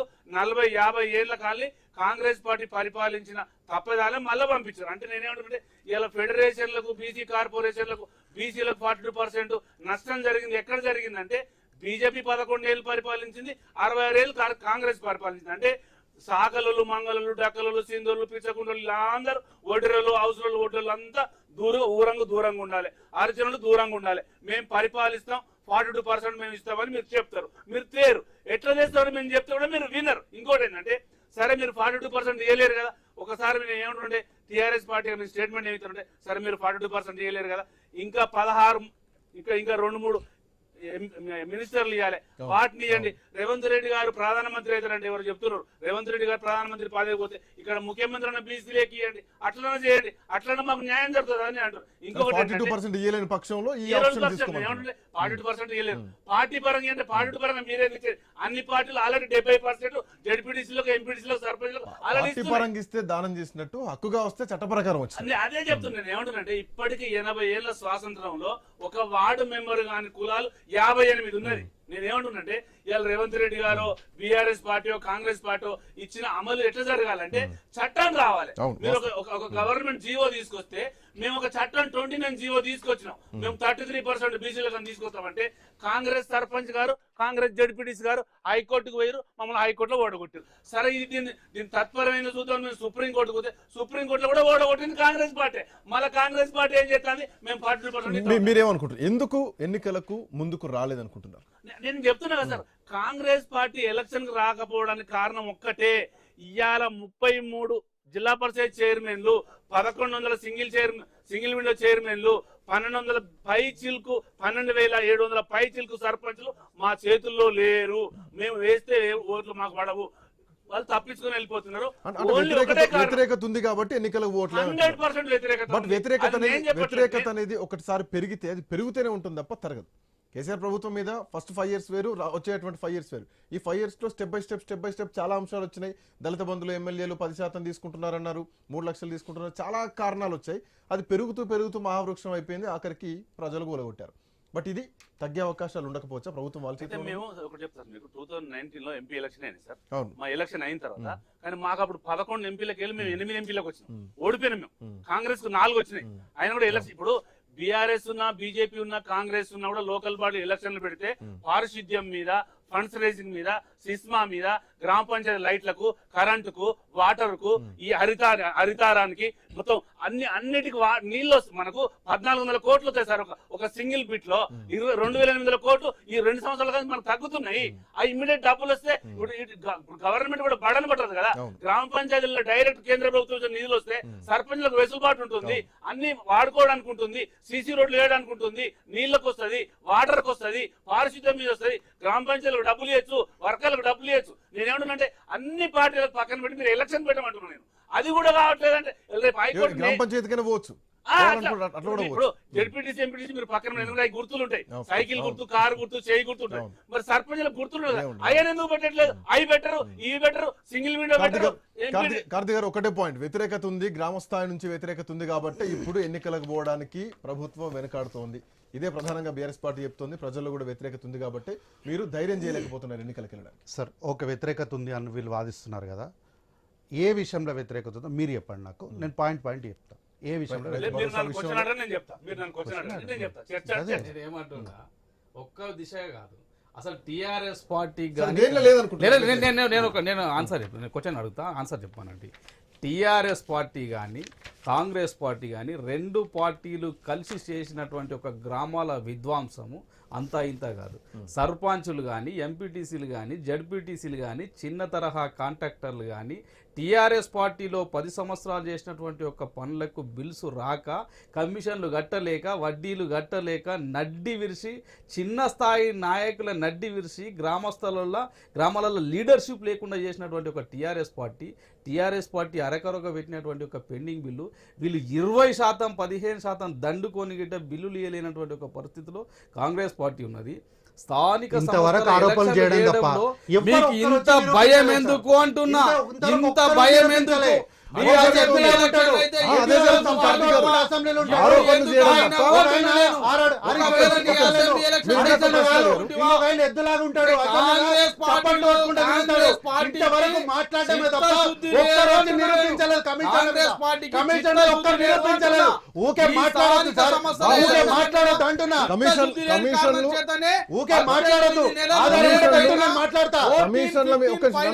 రావాల్సినటువంటి ఒక నిధులు రాకున్నా, గ్రామాలల్లో డెవలప్మెంట్స్ ఆగిపోయినా, పారిశుద్ధ్యం వికటించి, ఒకవేళ డెంగ్యూ వ్యాధులు వచ్చి ప్రజలు ఇబ్బందులు పడుతున్నా పట్టించుకున్నటువంటి ఒక దుర్మార్గమైనటువంటి ఒక ప్రభుత్వం ఈ రాష్ట్రంలో కొనసాగుతున్నది. దానికి సమాధానం చెప్పాల్సిన ఒక అవసరం ఇతనే కాదు, రాష్ట్ర ముఖ్యమంత్రి గిట్ ఉన్నది. ఇప్పుడు ఎలక్షన్ కావని చీట్ చాట్ లో ఎట్లా చెప్తాడంటున్నా ముఖ్యమంత్రి చేత కాకపోతే పదవి నుండి రాజీనామా చేయాలి. చాలా దేశాలలో ప్రధానమంత్రులు రాజీనామా చేస్తున్నారు. కానీ ఎలక్షన్ స్థానిక సంస్థల ఎలక్షన్ ఎందుకు చేయడందుకో, కనీసం పోలిక చేత కాలేదందుకో ఆగమనండి సార్. నా సమయంలో కార్తీక్ గారు ఎందుకు వ్యతిరేకత లేదు అని అడుగుతున్నారు. లేదనేదాన్ని ఉందని మీ మాట నేను జరిసేపు మాట్లాడతా, ఉంది అని అంటారు. ఎందుకు ఉంది అనేది ఎవరు చెప్తారు. ఏంది అంటే వ్యతిరేకత అంటారు. ఇప్పుడు ఏమంటారు? యూరియా అంటారు. ఇన్నాళ్ళు ఇంతకుముందు ఇదే చర్చలా నేను మాట్లాడినప్పుడే రుణమాఫీ వ్యతిరేకత పోలేదు అన్నారు. ఏంది సార్ రోజు ఒకదానికి ఇది వ్యతిరేకత ఉంది కాబట్టి రోజు ఒక పూట ఒక్కొక్క మాట ఉండండి సార్. మీరు మాట్లాడితే మళ్ళీ మీరు బాధపడతారు. మీరు మాట్లాడినప్పుడు బాధపడితే మీరు బాధపడతారు. మళ్ళీ మీరు బాధపడొద్దు, నన్ను ఇది చేయొద్దు. నేను ఏమంటున్నా, వీళ్ళు ఏమంటున్నారు, మాకేం తెలియ అంటే మమ్మల్ని ఏదో మోసం చేసినారా అని అసెంబ్లీలో అన్నారు. ఎదిగోండి సార్, వీళ్ళ రాష్ట్ర అధ్యక్షులు ఢిల్లీలో ప్రెస్ మీట్ పెట్టి మరీ చెప్పిండు. ఏమని? స్థానిక సంస్థల ఎన్నికల్లో 42% రిజర్వేషన్ కల్పిస్తామని అసెంబ్లీలో బిల్లు తెచ్చారు, దానిపైన మా శాసనసభ్యులు సంతకం పెట్టారని చెప్పుకుంటూనే కిందకు వచ్చి ఏమంటాడు, ఈ చట్టంపై రాష్ట్ర ప్రభుత్వం అసెంబ్లీలో బీజేపీ ఎమ్మెల్యే నమ్మించే మద్దతు పొందిందంట. ఏం చెప్పాలి? తర్వాత వీళ్ళ ఎంపీ గారు అంటారు సార్, వీళ్ళ ఎంపీ గారు ఏమంటారు, ముస్లిం కులాల బీసీ కోటా ప్రయోజనాలు పొందడానికి బీజేపీ వ్యతిరేకం కాదు అని వీళ్ళ ఎంపీ గారు అంటారు. వీళ్ళు వచ్చేసి మేము మతపరమైనటువంటి రిజర్వేషన్. మతానికి ఎవరు ఇచ్చారు సార్? ఎవరు ఇచ్చారు మతానికి? ఏ పని చేసేటోళ్ళో మా కులం ఉంది. శాసనసభలో బిల్లులకు ఆమోదం తెలుపుతారు, శాసనసభలో రిజర్వేషన్లకు బిల్లులకు ఆమోదం తెలుపుతారు బీజేపీ. ఒక్క నిమిషం సార్, ఢిల్లీ పోయి రాజకీయాలు మాట్లాడేది ఒకటి, ఇక్కడి నుంచి బండి సంజయ్ మాట్లాడేది ఒకటి, శాసనసభలో జరిగేది ఒకటి. నేనేమంటున్నా, కాంగ్రెస్ పార్టీకి ఎలక్షన్ నా సమయంలో భయం కారణంగానే వారు మాట్లాడేటప్పుడు బాధపడతారు, బాధపడతారు అంటున్నా. వారు సిద్ధాంతాలు మాట్లాడతారు, మరి అంతే ఇక గమ్మునుండాలి మీరు. ఇక అయితే 32% ఉన్నటువంటి బీసీ రిజర్వేషన్లను 22% తీసుకొచ్చిన ఘనత ఎవరిది సార్? ఈ రోజు ఏదో సర్పంచ్ల గురించి మాట్లాడుతున్నారు. ఓవర్ 16% సర్పంచెస్ ఎలెక్టెడ్ యునానిమస్లీ అని ఆ రోజు చాలా గొప్పగా రాసుకున్నారు సార్. ఇలా పేపర్లో రాసుకుంటే ఈ రోజు ఈ యునానిమస్ అయినటువంటి సర్పంచులు దాదాపు బీసీ వర్గాలే సార్, బీసీ వర్గాలే దాదాపు. ఈ రోజు వీళ్ళందరూ కూడా హైదరాబాద్లో కూలి పని చేసుకుంటున్నారు. వీళ్ళు ఏమంటున్నారు, మేమేదో తగ్గించడం జిఎస్టీలు అంటున్నారు సార్. నేను గతంలో మా ప్రభుత్వము రుణమాఫీ చేసిందంటే ఇదే ప్యానెల్ ఎవడబ్బా సొత్తు అని వీళ్ళు గట్టిగా అరిచారు కదా. నేను కూడా ఎవడబ్బా సొత్తు మీరు తగ్గించడానికి పెంచిన వాళ్ళు ఎవరు మీరే తగ్గిస్తారు. దేశ ప్రజలను మోసం చేయడానికి మీరు మాట్లాడిన వాళ్ళు మీరు కాదా? ఏం చిత్తశుద్ధి మీరు మాట్లాడాలి? ఈ రోజు మీరు మాట్లాడుతున్నారు కదా, ఈ రోజు మీరు మాట్లాడేటోళ్ళకు ఏం చిత్తశుద్ధి అంటున్నారు? మణిపూర్ అగ్గిగుండమై కాలిపోతుంటే పారిపోయినటువంటి నరేంద్ర మోడీ గారు ఈ రోజు దేశ ప్రధానమంత్రులు రాజీనామా ఇచ్చారని లాజికల్ మాట్లాడుతున్నారు. ఈ రోజు ఏ నోటిఫికేషన్ ఇవ్వలేదని అంటున్నారు మీరు. నంబర్ 116/TGSEC-PR/2025 డేటెడ్ 30/8/2025 నాడు క్లియర్ గా ఎలక్షన్ కమిషన్ తన యొక్క పూర్తి వివరాలను కూడా ఎలక్షన్ కమిషన్ అధికారికంగా తన జీవోని తన నోటిఫికేషన్ ని విడుదల చేసింది. దీని తర్వాత ఈ రోజు వీరు ఏమంటున్నారు, ఎన్ని బాంబ్ బ్లాస్టులు జరిగినాయని వీరు అడుగుతున్నారు సార్. వీరు అడిగితే సార్ దీనికి government of India ministry of affairs question number 2670 10th August 2016 నేను 25 గురించి మాట్లాడతలేను, 2016 అడిగితేనే వీళ్ళ డేట్లతో సార్ చెప్పారు సార్. ఏంటి 1/5/2014, 2/10/2014, 18/12/2014, 27/7/2014, 21/2016 2016 ఇట్లా 2014లో 222 మంది చనిపోయినరు, 2015లో 208 మంది చచ్చిపోయారు, 2016లో ఇది నేను ఎక్కడ కూడా రికార్డ్స్ మాట్లాడుతున్నా, గవర్నమెంట్ ఆఫ్ ఇండియా రికార్డ్స్ మాట్లాడుతున్నా.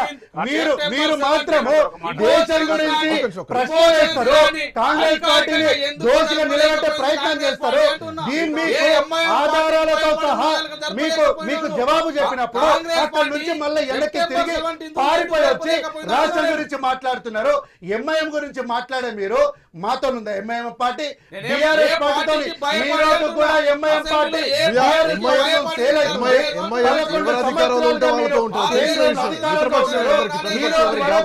ఎంఐఎం పార్టీ అధినేత పైన ఒక్క కేసు కూడా మీరు ఎందుకు నమోదు చేస్తలేరు? ఒక్కసారి కూడా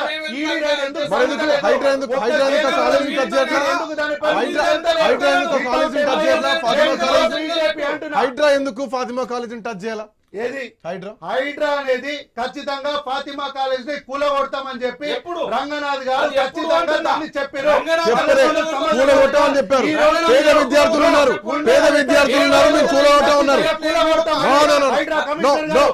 పేద విద్యార్థులు ఈ లైన్ అండర్లైన్ చేసుకోండి. పేద విద్యార్థులు అందులో ప్రముఖమైనటువంటి పారిశ్రామికవేత్తల్లో ఎంఐఎం పార్టీ నాయకులు ఉన్నప్పుడు ఎందుకు బీజేపీ పార్టీ వాళ్ళను టచ్ చేయకుండా, వాళ్ళ పైన ఒక ఈడీ కేసు పెట్టకుండా, వారి పైన తీసుకుంటా లేదని నేను అడుగుతున్నా. రాజకీయం ఏముంది సార్? మీరు మాత్రం కాంగ్రెస్ పార్టీని దోషిగా నిలబెట్టడానికి మీరు ఏమైనా అంటారు, దానికి నేను ఆధారాలతో చూపిస్తే కేంద్రం నుంచి మళ్ళీ రాష్ట్రానికి పారిపోయి ఎంఐఎం దగ్గరికి వెళ్ళి చర్చలు మొత్తం డైవర్ట్ చేయడానికి మీకున్న చిత్తశుద్ధి ఏందని అడుగుతున్నా. మళ్ళీ మీరు వచ్చేసి గ్రామ పంచాయతీకి ఉన్న సంబంధం ఏంది? గదే నేను అడుగుతున్నా ఎవరు బాంబ్ బ్లాస్ట్ల గురించి మాట్లాడిన వాళ్ళు ఎవరు? నేను మాట్లాడింది ఎవరు మాట్లాడిన వాళ్ళు? మీరు విద్వేషాల గురించి ప్రపంచంలో చెప్తారు బీజేపీ అని. నేను ఏమంటున్నానంటే చర్చను మీరు పొడిగిస్తే చాలా బాగుంటది. ఇంకోటి ఏంటంటే చాలా విషయాలు మాట్లాడడానికి చాలా మన వేదికలు ఉన్నాయి. ఇప్పుడు మనం పెట్టుకున్న వేదిక ఏంటంటే టైం వచ్చింది సెప్టెంబర్ 30 బీసీ రిజర్వేషన్ 42% లేదు. గౌరవ రేవంత్ రెడ్డి గారు చెప్పిన దాని మీద మనం మాట్లాడుకోవాలి. అప్పుడు అది చెప్పని అడ్డుకున్నారు. మీరు అన్న మాట ప్రకారం ప్రజలు చూస్తున్నారు, చాలా మంది లక్షలాది ప్రజలు చూస్తున్నారు, చర్చను పొడిగిస్తున్నాం. ఓకే, అయితే ఇప్పుడు నేను ఏమంటున్నానంటే మాకు ఛాన్స్ ఇస్తారు. ఇప్పుడు నేను ఏమంటున్నానంటే 42% బీసీ రిజర్వేషన్ రావడానికి కారణాలు చాలా విషయాలు నేను ఇప్పుడు దాకా కొన్ని చెప్పిన. ఇప్పుడు ముస్లింస్ దాంట్లో కూడా ఫకీర్లు ఉన్నారు, దూదెక్కులు ఉన్నారు, ముస్లింలు కూడా దోబి ఉంది, ముస్లిం కూడా మంగళ ఉంది. దాన్ని మీరు అసెంబ్లీలో చర్చించి పాయింట్ వైజ్ మినిట్స్ రాసుకోలేదు. అదొకటి. 32 తప్పులు నేను కేంద్ర ప్రభుత్వం చెప్పినప్పుడు దాన్ని మీరు బయట పెట్టలేదు, అదొక మిస్టేక్ ఉంది. ఇంకొకటి ఏంటంటే ఎక్కడ జరిగిందంటే రివ్యూ చేయలేకపోయారా? కుల సంఘాలు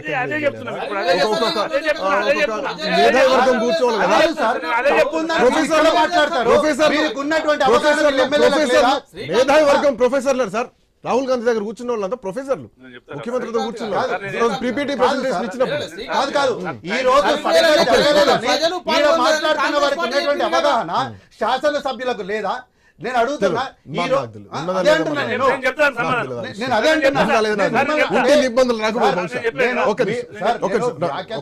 మీరు జర్నలిస్ట్ గా ఈ ప్రశ్న మీకు సంధించినట్టే మిమ్మల్ని ఆన్సర్ చెప్పమని కాదు, ఆ పార్టీ మీ ద్వారా క్వశ్చన్ వారికి చేస్తున్నా.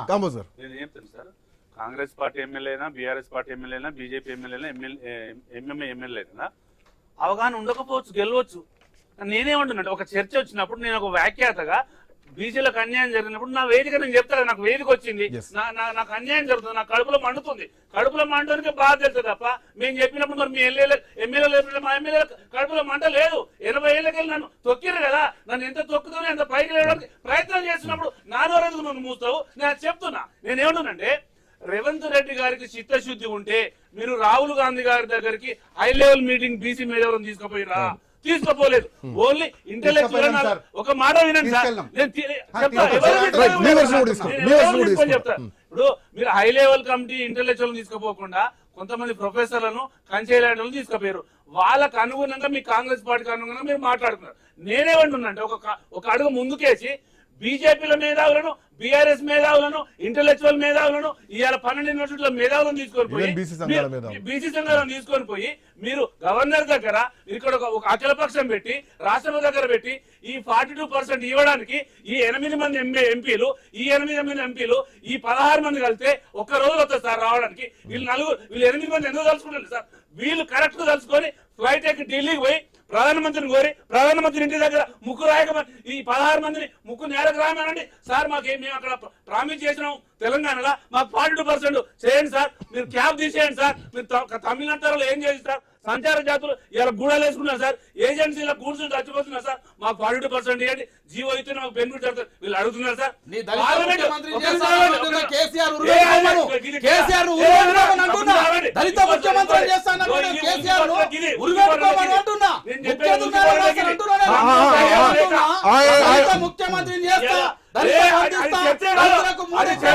ఆయన పార్టీలో ఆయన పార్టీలో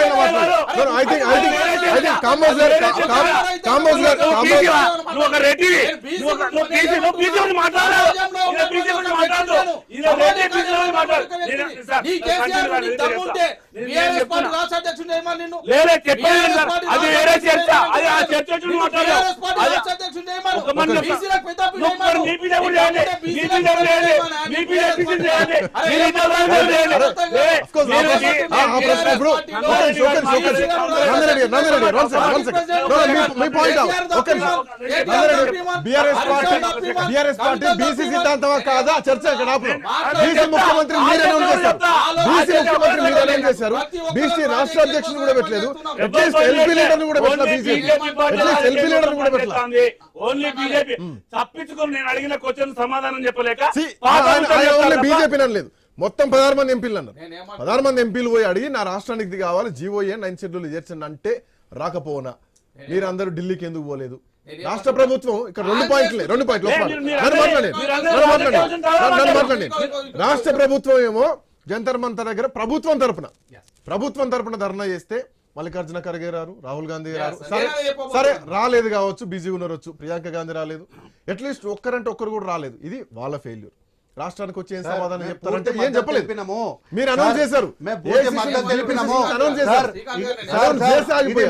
18, 2025 నాడు వచ్చినటువంటి వార్త ఇది. మార్చి 18 నాడు వచ్చినటువంటి వార్త, ఈ రోజు కాదు. 18 నాడు వచ్చినటువంటి వార్త. ముఖ్యమంత్రి గారు మీటింగ్ పెట్టి ఎలక్షన్ మాట్లాడదు.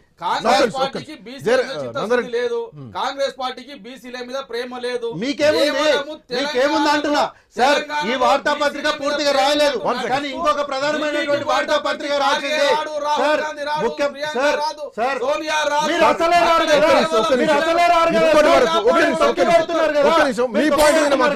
కార్తిక్ గారు మీ పాయింట్ మీద మాట్లాడతా. జయరాం గారు, వార్తాపత్రికలు రాసినాయి, తెలంగాణ ప్రభుత్వం చెప్పిన మాటలని రాసినాయి, బిల్లును పాస్ చేస్తున్నాం అన్నది రాసింది, జీవో రిలీజ్ చేస్తామన్నారు, 2018 చట్ట సవరణలో కొన్ని సంస్కరణలు చేస్తున్నాం, సవరణలు చేస్తున్నాం, బిల్లు పాస్ చేస్తున్నాం, సీతక్క ఈ బిల్లును ప్రవేశపెట్టి అన్నీ అయిపోయినాయి.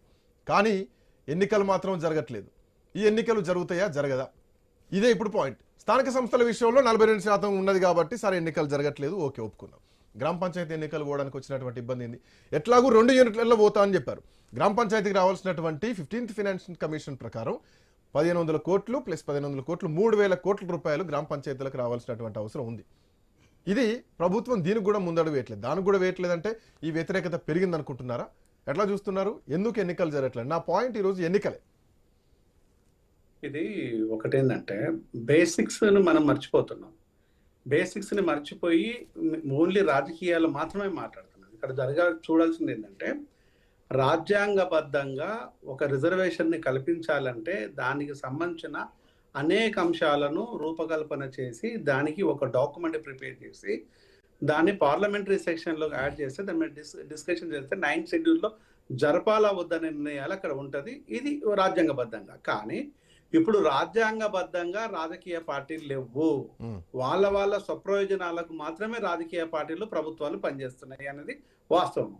అప్పుడు జయలలిత గారు తీసుకొచ్చిండ్రు, పివి నరసింహరావు గారు యాడ్ చేశారంటే అక్కడ రిక్వైర్మెంట్ ఉంది. ఇక్కడ బీజేపీకి కాంగ్రెస్ తోనే ఎట్లాగో పొత్తు ఎట్టి పరిస్థితిలో ఉండదు. అప్పుడున్న ప్రెసిడెంట్ ప్రైమ్ మినిస్టర్ ఎవరు కూడా బీసీలు కాదు. మళ్ళీ ఇంకొకటి ఇక్కడ ఎవరు ఉండదు. ఇక మన ప్రైమ్ మినిస్టర్ అంటే బీసీగా తనకు తాను సెల్ఫ్ డిక్లరేషన్ బీసీ తప్పితే ఇది నాట్ ఎట్ ఆల్ బీసీ అనే విషయం అందరికీ తెలుసు. ఇక్కడ మరొక అంశాన్ని మనం చూడాల్సింది ఏంటంటే, ఒక గెజెట్ ద్వారానే కనుక చేసింది అనుకో, ఎంఆర్పిఎస్ తెచ్చిన గెజెట్ ద్వారా ఎంఆర్పిఎస్ క్లాసిఫికేషన్ 4 సంవత్సరాలు దాన్ని కొట్టివేయబడింది. సో అది ఫెయిల్యూర్స్ సిస్టమ్. అది కూడా మన కళ్ళ ముందు ఉన్నది. అది అటర్ ఫ్లాప్ ఫెయిల్యూర్ సిస్టమ్. ఇక నెక్స్ట్ 9th షెడ్యూల్లోనే ఉండాలి. 9th షెడ్యూల్లో ఉండాలంటే కాంగ్రెస్ ఒక ప్రధానమైన మిస్టేక్ చేస్తున్నది. అది ఏంటిదంటే, ఇక్కడ ముస్లిం బీసీలు అని చెప్తుంది. ఈ వర్డ్ చాలా కాంట్రడిక్టరీ వర్డ్. ఇది ముస్లిం బీసీలు కాదు, బీసీలు ముస్లింలలోకి కన్వర్ట్ అయ్యారు. అది ఎక్కడ ఈ పాయింట్ ఎక్కడ రాయట్లేదు. ఈ కన్వర్షన్ అనేది ఇప్పుడు క్రిస్టియన్ లోపల మాలలు కానీ మాదిగలు కానీ కింది కులాలు కానీ ఎవరైనా కూడా పోతే వాళ్ళు బీసీలుగా మారుతారు. కానీ ఉన్నత కులాలు పోతే బీసీలుగా మారరు. రెడ్డిలు, వైశ్యాసు, బ్రాహ్మణ్స్ పోతే వాళ్ళు బీసీసీలుగా ఉండరు. కింది కులాల నుంచి క్రిస్టియానిటీలో పోతే బీసీసీలుగా మారుతారు. ఆ విషయాన్ని ఇక్కడ ఎక్కడ కూడా చేయట్లేదు. అంటే ముస్లిం మైనారిటీ ఓట్లను దృష్టిలో పెట్టుకొని 20% ఓట్లను దృష్టిలో పెట్టుకొని. సో మీరు ఏమంటున్నారు, మతపరంగా జరిగింది కులగణన, కులాల పరంగా జరగలేదు అంటున్నారా? అబ్సల్యూట్లీ. ఇది ఇక్కడ బీజేపీ అదే చెప్తుంది. బీజేపీ ఇక్కడ మొదటి నుంచి అన్నది ఏంటంటే, మేము ముస్లిం రిజర్వేషన్స్ కు వ్యతిరేకం అంటుంది. ఇక్కడ ముస్లింసే లేరు కదా. మీరు ఈ దూదేకుల వీళ్ళంతా ముస్లింస్ కాదు. వీళ్ళు ముస్లింస్ అసలు పరిగణించరు. వీళ్ళను ముస్లింసే యాక్సెప్ట్ చేయరు. వీళ్ళని ముస్లింస్ అంటే ఇక ముస్లింస్ ఎక్కడి నుంచి వచ్చిన వీళ్ళు ముస్లింస్ నే యాక్సెప్ట్ చేయరు. మనం ఒక మాట అంటారు చూసినామా, వీళ్ళకు ఎలాంటి రిలేషన్స్ సంబంధాలు ఉండవు. కానీ వీళ్ళు కన్వర్షన్ మాత్రమే జరిగింది. ఆ కన్వర్షన్ ని ప్రజెంట్ చేయటం లేదు. ఇది కీలకమైన అంశం. మరొక అంశం ఇక్కడ జరుగుతున్న పొరపాటు కాంగ్రెస్ చేస్తుంది ఏంటంటే, మీరు పూర్తి స్థాయి లోపల మాకు కోఆపరేట్ చేయలేదు బీఆర్ఎస్, ప్రతిపక్ష పార్టీని దెబ్బకొట్టడం కోసము ఒక డ్రామాటిక్ స్టోరీని అల్లిళ్ళు. కానీ ఇప్పుడు అది రివర్స్ అయిపోయింది. ఏమంటుంది బీజేపీ? మీరు పూర్తి స్థాయిలో చేయలేరు కాబట్టి పూర్తి స్థాయిలో చెయ్యండి అని చెప్తుంది. అంటే ఈ రోజు మీరు ఎవరికి ఏమి ఇచ్చారు? ఏ బీజేపీ అంటున్నారు? రాష్ట్రంలో ఉన్న బీజేపీ అయితే శాసనసభలో ఆమోదం తెలిపింది. కేంద్రంలో ఉన్న అంటే ఇదే ఎంపీలు కేంద్రంలోకి వెళ్ళినప్పుడు లేదంటే రామచంద్రరావు ఢిల్లీకి పోయినప్పుడు మాత్రం ఇది అయ్యేది కాదు, వాళ్ళు హామీ ఇచ్చారు, వాళ్ళు తీసుకోవాలి, మాకే సంబంధం అని చెప్పేసి ఇది గల్లీలో ఒక మాట, ఢిల్లీలో ఒక మాట ఉంటది. రాజకీయ పార్టీ పెద్ద దీంట్లో మనం వరియాల్సిన పని లేదు. ఇక్కడ జరుగుతున్న అంశాలు ఇవి. ఇక అంటే ఇక్కడ ఎక్కడ కూడా మీకు వ్యతిరేకత ఇవన్నీ ఎట్టి పరిస్థితుల లోపల బీసీ రిజర్వేషన్ బిల్లు సక్సెస్ఫుల్ గా ఫెయిల్యూర్. ఇంకొక 10 సంవత్సరాలు కాదు, ఇంకొక 20 సంవత్సరాలైనా ఫెయిల్యూరే. ఓకే, మీరు అన్నట్టు ఫెయిల్యూరే అనుకుందాం. ఎన్నికలకు ఏ ప్రాతిపదికన పోతారు? ఇక్కడ ఎన్నికలకు పోవాలి అనుకున్నప్పుడు మీరు దాన్ని పార్టీ పరమైన ప్రాతిపదికన తీసుకోవాలి తప్పితే చట్టపరమైన ప్రాతిపదికన తీసుకోవడానికి మీకు ఆ శక్తి లేదు. కానీ ఒకవేళ అట్లా పోతే, పార్టీ పరంగా పోతే బీసీ సంఘాలు ఊరుకుంటాయా? మాకెందుకు, మీ పార్టీ పరంగా మేమే పోటీ చేస్తామని రేపు బీసీ సంఘాలు మొత్తం కూడా అన్ని పంచాయతీల్లో పోటీకి దిగితే పరిస్థితి ఏంటి? మీకు ఇదొకటి జరిగింది, మీకు అర్థమైందో కాలేదో ఇంతసేపు ఒక ఎగ్జాంపుల్ చెప్తాను. మందకృష్ణ ఒక మాట చెప్పారు, ఎస్సీ క్లాసిఫికేషన్ జరగనంత కాలము బ్యాక్లాగ్ పోస్టులను భర్తీ చేయొద్దు అని చెప్పారు. అది 30 సంవత్సరాలు అవుతుంది బ్యాక్లాగ్ పోస్టులు ఖాళీగా ఉండబట్టి. అంటే ఇప్పుడు ఎవరికి నష్టం జరుగుతుంది ఇది? అంటే బీసీల చేతనే బీసీలకు అన్యాయం జరుగుతున్నట్టుగా ఇంకొంతమంది చేత మాట్లాడిపిస్తుంది ప్రభుత్వం. ఇది సహజంగా జరిగే పనే ఇది. అంటే దీని లోపల మనకి ఎక్కడ కూడా బీసీలకు న్యాయం జరిగేది కాదు, ఇది అన్యాయం జరిగేదే. ఇది మరొక అంశాన్ని మనం వద్దాం, వ్యతిరేకత విషయానికి వద్దాం. ఇక బీసీ కంక్లూడ్ చేస్తాను నేను. బీసీ రిజర్వేషన్ చేసే విధానము బీజేపీకి లేదు. బీజేపీ ప్రభుత్వము తెలంగాణలో వచ్చి బీజేపీ ప్రభుత్వము సెంట్రల్లో వస్తే అప్పుడు ఈ బిల్లును వాళ్ళు పెట్టుకొని వాళ్ళ క్రెడిబిలిటీని వాళ్ళ క్రెడిట్లో వేసుకోవడానికి ఛాన్సెస్ ఉంది. అదొకటి.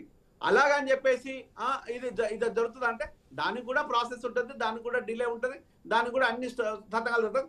అది ఎండ్ ఆఫ్ ద టైం లోపల చేస్తూ ఉంటుంది. ఎందుకంటే ఎన్నో చట్టాలను తీసుకొచ్చిన బీజేపీ ఇది చేయడం పెద్ద వింతేం కాదు, ప్రాబ్లం కూడా ఏం కాదు.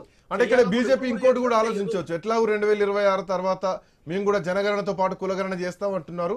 రాష్ట్ర ప్రభుత్వం సరైనటువంటి డాటా ఇవ్వలేదు, పూర్తి స్థాయిలో కులగణన చేయలేదు.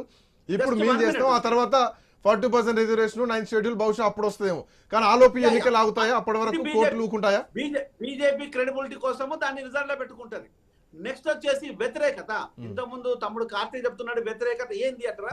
నేను చెప్తాను వ్యతిరేకత ఎక్కడెక్కడ ఉందో. వ్యతిరేకత అనేది స్త్రీలకు కానీ లేకపోతే పింఛన్ల పంపిణీలో కానీ జాప్యము ఇంతవరకు గ్రామ స్థాయి కానీ చాలా మంది కానీ జరగలేదు అనేది అదొక రకమైన వ్యతిరేకత. నెక్స్ట్ వచ్చేసి మీరు రేషన్ కార్డ్స్ గత ప్రభుత్వం ఇవ్వలేదని చెప్తున్నారు. మీ ప్రభుత్వం ఇప్పటివరకు ఇచ్చిన రేషన్ కార్డ్స్ ఎంత, దాని లెక్కలు మీ దగ్గర ఏమన్నాయా అంటే ఎలాంటి రేషన్ కార్డ్స్ అనే వాటి మీద ఎలాంటి ప్రయోజనాలు లేని పరిస్థితుల్లోనే ఉన్నాయి. ఆ రేషన్ కార్డు సంబంధించిన అంశాల లోపల అక్కడ ఇబ్బంది ఉన్నది. నెక్స్ట్ ఆల్కహాల్ విపరీతంగా ఏర్లై పారుతుంది. ఈ రోజు ఆల్కహాల్ మీద వచ్చే ఆదాయము గత ప్రభుత్వం మీద ఆదాయం వచ్చేసి 40 నుంచి 45 వేల కోట్లు అయితే ఇప్పుడు 75 వేల కోట్లకు చేరి ఉన్నది కాంగ్రెస్ గవర్నమెంట్ లోపల. అంటే మీరు ప్రతి గ్రామం లోపల అంటే మనకి ఈ రోజు ఓన్లీ ఒక్క రిజిస్టర్డ్ గవర్నమెంట్ మన సర్పంచ్ గ్రామాలే చూద్దాం, ఇంకా మిగతా ఏమి ఎక్కర్లేదు. సర్పంచ్ గ్రామాలు చూసినట్లయితే 12,700 గ్రామాలు సర్పంచ్ ఉన్న గ్రామాలు. ఆ గ్రామాలలో నెలకు ఒక్కరు చనిపోయినా కూడా 12,000 మంది నెలకు చనిపోతున్నారు. ఇది చాలా సింపుల్ నెంబర్ చెప్తున్నాను నేను, చాలా సింపుల్ నెంబర్ చెప్తున్నాను. అంటే ఇంత భయంకరమైన చావులు అనేది ఇక ముందు చూస్తామో చూడమో కానీ ఇప్పుడు ఈ ప్రభుత్వం వచ్చిన తర్వాత విపరీతమైన చావులు అవుతున్నాయి. ఇందులో రైతు ఆత్మహత్యలు అంటున్నారా? మద్యం చావులు అనేది చాలా భయంకరంగా ఉన్నవి.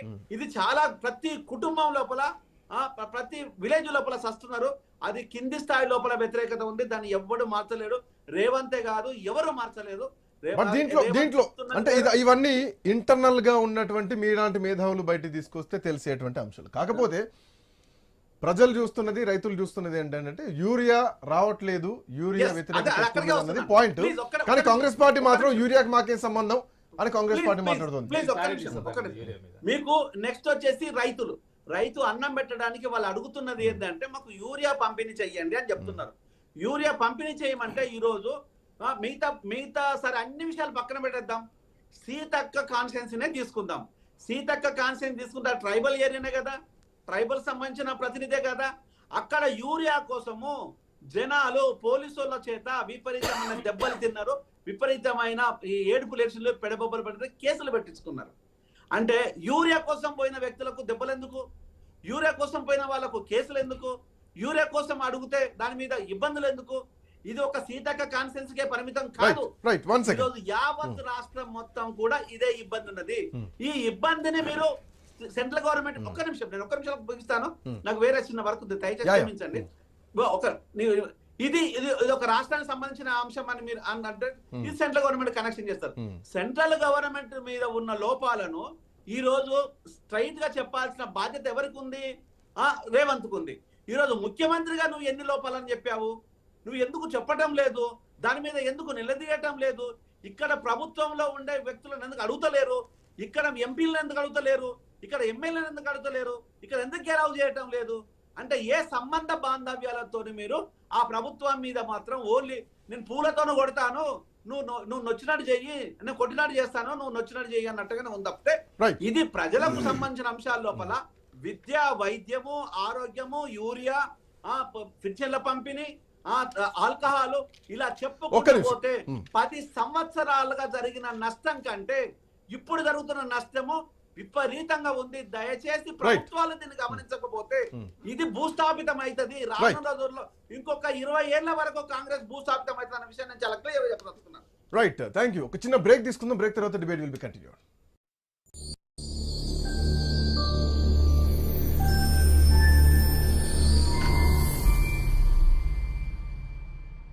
ఆర్ఎస్ బ్రదర్స్ లో దసరా బ్లాక్ బస్టర్ స్పాట్ గిఫ్ట్లు మరియు ఆఫర్లు. ఈ దసరా షాపింగ్ తో స్పాట్ గిఫ్ట్లలో ఆశ్చర్యపోయే బహుమతులు గెలుచుకోండి. ప్రతి 2000 రూపాయల కొనుగోలుపై స్పాట్ గిఫ్ట్స్ ఇవ్వబడును. ఇంకా మరెన్నో అద్భుతమైన ఆఫర్లు. RS Brothers family shopping mall, Telangana, Andhra Pradesh. మీ ఇంట్లో పెళ్లి చూపులు చూస్తున్నారా? కాపు మ్యాట్రిమనీ ద్వారా చూడండి. ఇది కాపు సమాజానికి ప్రత్యేకమైన నంబర్ 1 మ్యాట్రిమనీ సేవ. Download Kapu Matrimony app.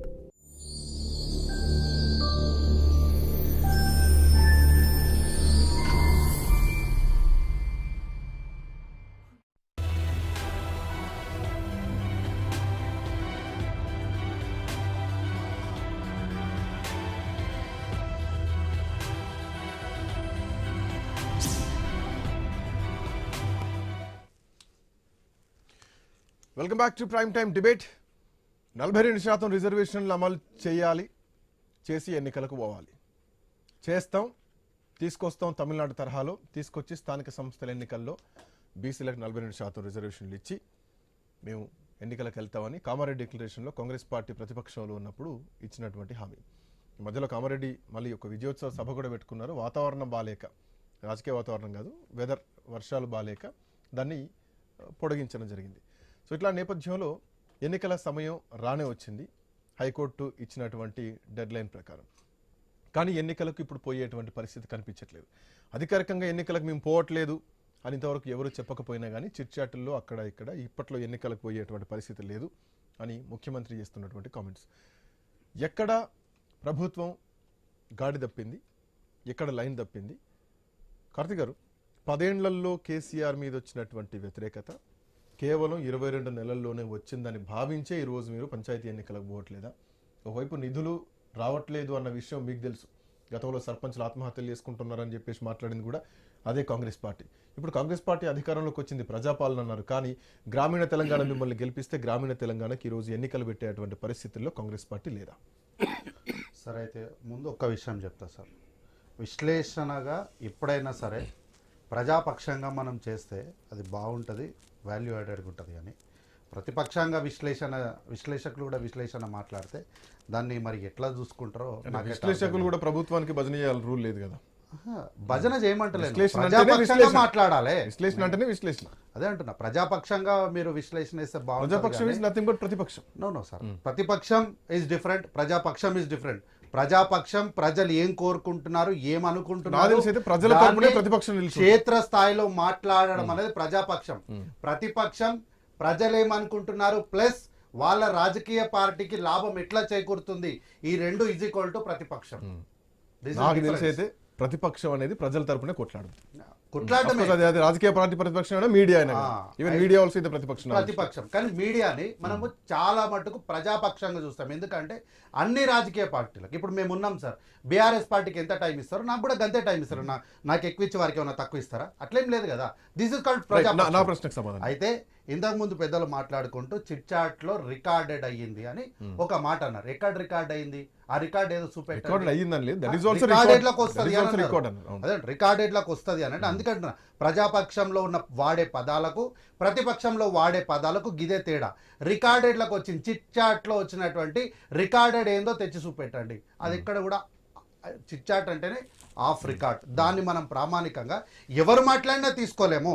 రెండవది, రాష్ట్ర ప్రభుత్వము బీసీ రిజర్వేషన్ పైన ఏమి చేయకపోతే గతంలో పింక్ పార్టీలో ఉన్నటువంటి ఒక నాయకురాలు ఎందుకు బయటికి వచ్చి నీలి రంగులు చల్లుకొని సెలబ్రేషన్ ఎందుకు చేసిండ్రు?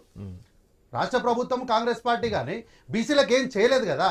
ఏం చేయనప్పుడే మీరు ఎందుకు బ్లూ కలర్ రంగులు చల్లి బ్యాండ్లు కొట్టి ఈ ఘనతంతా మాదే, మేం పోరాటం చేసినందుకే, మేం నిరాహార దీక్ష చేసినందుకే జరిగింది అని ఆ రోజు మాట్లాడిన నాయకురాలు పింక్ పార్టీలోనే ఉన్నారు కదా. బిల్లులు రావడం వేరు, ఎన్నికలు పెట్టడం వేరు. రకరకాల పండుగలు చేసుకోవచ్చు, ఏమేమి పాలాభిషేకాలు చేయొచ్చు బిల్లులు అమెండ్మెంట్ కాగానే. కాకపోతే ఇంతవరకు చట్ట రూపంలోకి వచ్చింది పాయింట్. అది చట్ట రూపం చట్టరూపం రాలేదు. చట్టరూపం ఎక్కడ వచ్చింది? మీరు ఆర్డినెన్స్ జారీ చేసి గవర్నర్ పంపిస్తే చట్టరూపం వచ్చినట్టు. వారు ఎందుకు చేసుకున్నారో అడగండి అంటున్నా నేను. అత్యుత్సాహం అయి ఉండొచ్చు, అత్యుత్సాహం అయి ఉండొచ్చు. పాలాభిషేకాలు ఎందుకు చేస్తారంటే నా దృష్టిలో అత్యుత్సాహమే. అట్లా వాళ్ళు ఒప్పుకుంటారు కదా. ఇంకా జరిగిన పాలాభిషేకాలన్నీ అత్యుత్సాహమే. ఎందుకు?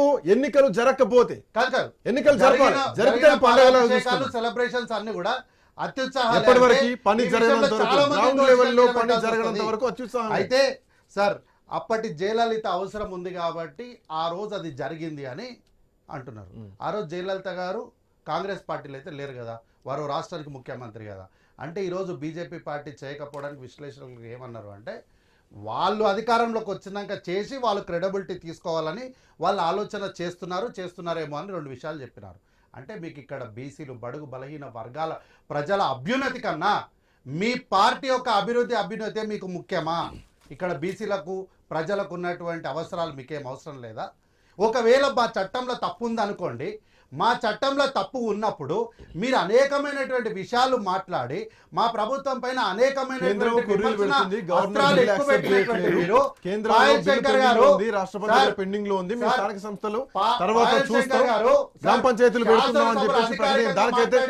గుర్తు సంబంధం లేదు కదా.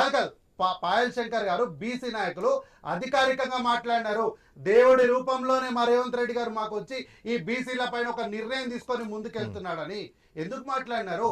ఆ రోజు సార్ ఇది 24 మార్చి నాడు honourable chief minister Revanth Reddy urged union minister G Kishan Reddy and Bandi Sanjay and BJP MLAs Payal Shankar and Aleti Maheshwar Reddy to leverage their influences to secure and appointment with PM Modi అని చెప్తూనే Congress has said that Congress leaders including Telangana Pradesh Congress Committee President Mahesh Kumar Gaud meet Congress leader Rahul Gandhi to discuss the issue. He directed the Chief Secretary to write a letter seeking an appointment of PM. మేము appointment అడిగితే ఈ రోజు వరకు all party meeting అన్ని పార్టీలను గౌరవ ప్రధాన ప్రతిపక్ష నాయకులతో పాటు విపక్ష నాయకులు మేము అందరం కలిసి మీ దగ్గరికి వస్తాం సార్ అంటే ఎందుకు అపాయింట్మెంట్ ఇస్తలేరో నాకు ఈ రోజు కూడా అర్థం కాలేదు. అయితే సీసీ రోడ్ల గురించి మాట్లాడినారు. నేను ఆధారంగా చూపిస్తాను సార్, చాలామంది ఎమ్మెల్యేలు, నాకు ప్రత్యక్షంగా తెలిసినటువంటి చాలామంది ఎమ్మెల్యేలు, ఉదాహరణకి దేవరకద్ర నియోజకవర్గంలో మోహన్ రెడ్డి గారు ఎమ్మెల్యే, వారు చాలా గ్రామాలకు మీ ఊరికి సీసీ రోడ్లు వేయకపోతే నేను మీ ఊర్లకే రానని చెప్పి సీసీ రోడ్లు వేసిన రోడ్డు మీద నుంచి ఆ గ్రామాలకు వెళ్ళినటువంటి పరిస్థితిని ప్రత్యక్షంగా నేను చెప్తా. నేను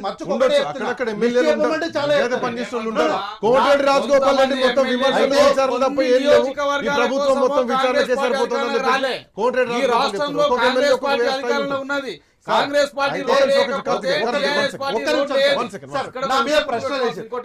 నాకు ఒకటే point, let me complete, only one point I will complete.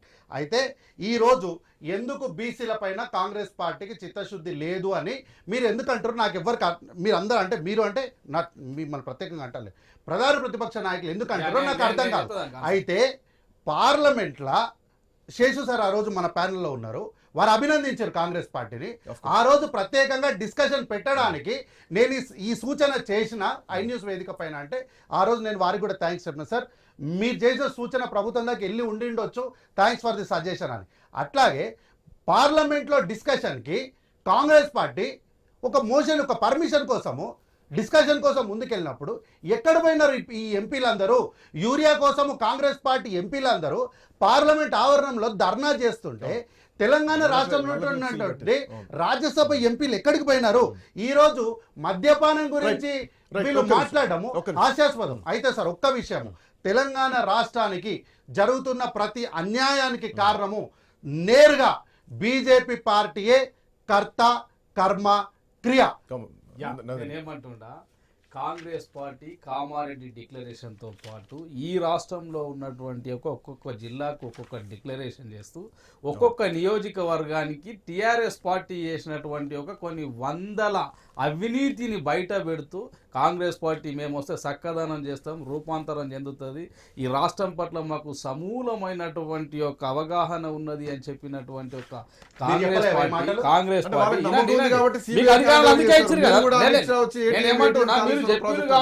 KCR ను గద్దె దించి మీకు ఇచ్చిన. యాక్చువల్ చెప్పాలంటే వీళ్ళకన్నా కేసీఆర్ 100 రెట్లు బెటర్ ఒక విధంగా.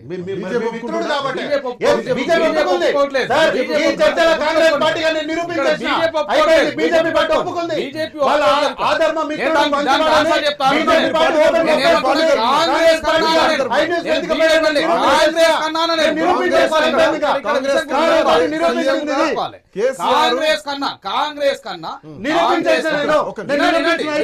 తమ్ముడు నేనేమంటున్నా, రాజకీయాలలో నైతిక విలువలు అవసరము. నేను ఎందుకు చెప్తున్నంటే ఇందిరమ్మ గిట్ట కొన్ని సమీకరణలు మార్చినది దేశంలో. ఈ దేశంలో ఏం సమీకరణలు మార్చినది తెలుసా మీకేమన్నా?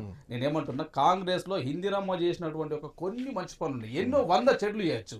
మంచి పనులను గిట్ట మనం అప్పుడప్పుడు గుర్తు చేసుకోవాలి. భూ సీలింగ్ యాక్ట్ తీసుకొచ్చినది, అదే విధంగా ప్యాకింగ్ సిస్టమ్ కొలతమానాలు తీసుకొచ్చినది. కొలతమానాల ద్వారా భూ స్వీలింగ్ ద్వారా రాజభరణం రద్దు చేయడం ద్వారా ఈ దేశంలో ఉన్నటువంటి అట్టడుగు పేద ప్రజలకు మంచి జరిగింది. అందుకే నేను ఏమంటున్నా, వ్యక్తి ఎవరైతే మంచి చేస్తాడో ఆ మంచిని గుర్తెరిగి ముందుకు తీసుకుపోవాల్సినటువంటి బాధ్యత ప్రతి రాజకీయ నాయకుని ఉంటుంది. అందుకే నేను ఏమంటున్నా, కాంగ్రెస్ పార్టీలో ఉన్నటువంటి నాయకులకు అవగాహన రాహిత్యంతో మాట్లాడినారు, అవగాహన రాహిత్యంతో హామీలు ఇచ్చినారు. బీసీ 2014 కన్నా ముందు ఈ రాష్ట్రంలో కాంగ్రెస్ పార్టీ కదా పాలించినది. గప్పుడు లేనటువంటి బీసీల మీద ప్రేమ 2024లో అధికారంలోకి వచ్చినటువంటి కాంగ్రెస్ పార్టీకి మరి మంత్రులను ఎంతమంది చేశారు? చెప్పండి. వ్యక్తిగతంగా మీరు కేసీఆర్ ఉద్దేశించి మాట్లాడారు, ఆయన కంటే నాకు ఆయనే బెటర్గా అనిపిస్తుందని. అదే వ్యక్తిగతంగా ఒకసారి మాట్లాడండి. స్థానిక సంస్థల ఎన్నికలకు రేపు పొద్దున పోతే కేసీఆర్ సైడ్ ఉంటారా ప్రజలు? జూబ్లీహిల్స్ ఎన్నికల సైడ్ పోతే కేసీఆర్ సైడ్ ఉంటారా ప్రజలు? గ్రామీణ ప్రాంతాలకు పోతే కేసీఆర్ సైడ్ ఉంటారా ప్రజలు? మీరు పార్టీ లైన్ వదిలేస్తారు, ఇప్పుడు మీరు వ్యక్తిగతంగా మాట్లాడారు. ఇప్పుడు దీనికి సమాధానం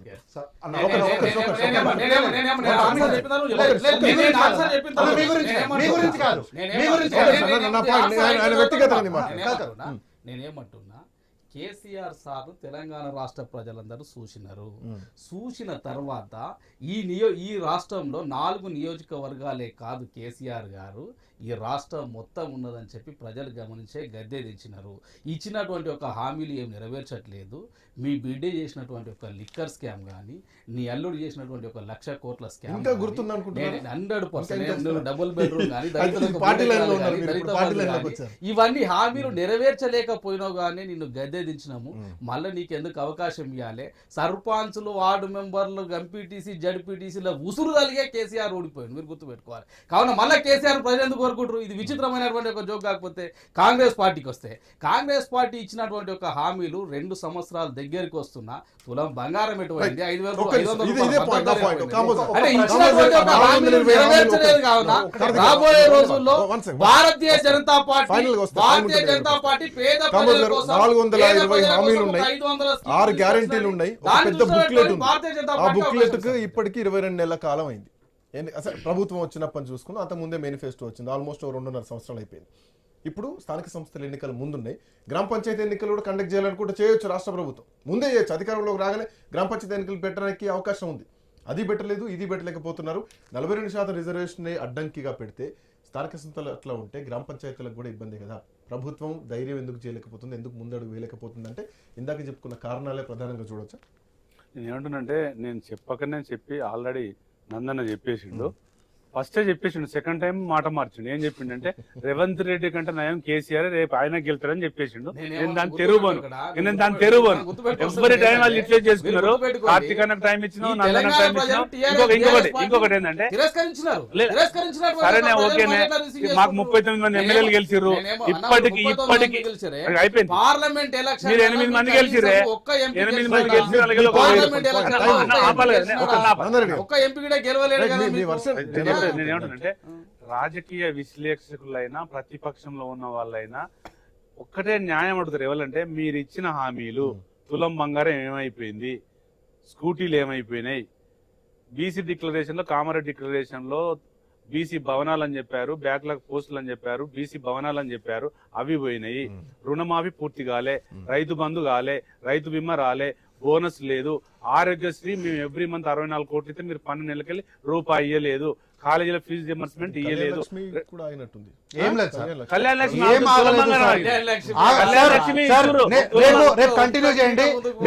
లక్ష్మి అఫీషియల్ డాక్యుమెంట్స్ తెచ్చి చూపిస్తా. లేదా కళ్యాణ లక్ష్మి కంటిన్యూ చేస్తారు, తులం బంగారం ఆపేసారు వాళ్ళు. ఇక్కడ ఏమంటుందంటే, 2 లక్షల ఉద్యోగాలు పోయినాయి, ఇంకా చాలా 2,500 రూపాయలు మహిళలకు పోయినాయి, ఇంకా 5 లక్షల రూపాయల క్రెడిట్ కార్డు విద్యార్థులకు పోయింది.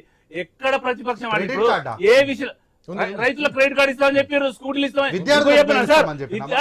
నేను చెప్తున్నా, 420 స్కీములు, 6 గ్యారెంటీలు, టైము 5 నిమిషాలు మొత్తం చెప్తా, 5 నిమిషాలు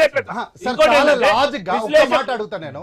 ఎవరైనా సరే సార్, కాంగ్రెస్ పార్టీ అనే కాదు, ఎవరైనా సరే ఇచ్చే ముందు పాయింట్లు లెక్క పెట్టుకోరా?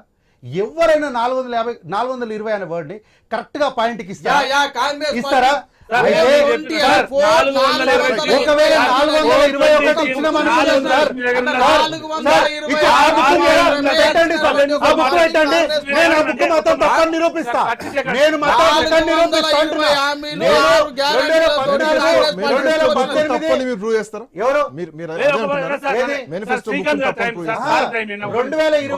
420 అనే బుక్ మీ దగ్గర ఉంది అంటున్నారు కదా, ఆ బుక్ నీడ పెట్టండి. ఆ బుక్ మొత్తం నేను నిరూపిస్తా. ఎందుకంటే 14, 18, 2023 మేనిఫెస్టోలో నేను మొత్తం ఎక్సర్సైజ్ చేశాను సార్. వీళ్ళు 420 బిల్ల బుక్ ప్రింట్ గురించి చెప్తా సార్. ఎక్కడైనా సరే సార్, ఇప్పుడు నేను రాసుకునేటప్పుడు 2 లైన్లు వచ్చి ఈ లైన్లను కూడా పార్టీగా కాంగ్రెస్ లో జైన్ ఈ లైన్ ఒక ఎమ్మెల్యేల చేతనే చెప్పి మీడియా ముందు వారు ఒక ప్రశ్న అడిగినారు నన్ను, రేషన్ కార్డుల వల్ల ఏంటి లాభము, ఎంత మందికి లాభం అన్నారు. దాదాపు అంటే అప్రాక్సిమేట్ 3.25 కోట్ల మందికి లబ్ధి. సన్నబియ్యం, ఆరోగ్యశ్రీ, ఉచిత కరెంటు, 500 గ్యాస్ పథకాలకు ఏంటిది? స్థానిక సంస్థలకు సెప్టెంబర్ 30 లోపు వెళ్ళట్లేదా? వెళ్తాం సార్, 100% వెళ్తాము. మీ వర్షం నాకు అర్థం. ఫైనల్ వర్డ్ అందుకే అడిగా. వెళ్ళలే పరిస్థితి లేదు, వెళ్ళే పరిస్థితి లేదు, లేదు లేదు కనిపిస్తుంది. ఉంటే ఈ పాటికి సరంజామ సిద్ధం అయిపోవాలి. Anyway, thank you so much Karthik గారు, నందరెడ్డి గారు, కాంబోజ్ వెంకటేశ్వర్లు గారు, అట్లాగే జయరామ్ గారు. That's all for now. Next updates continue అయితే keep watching I news.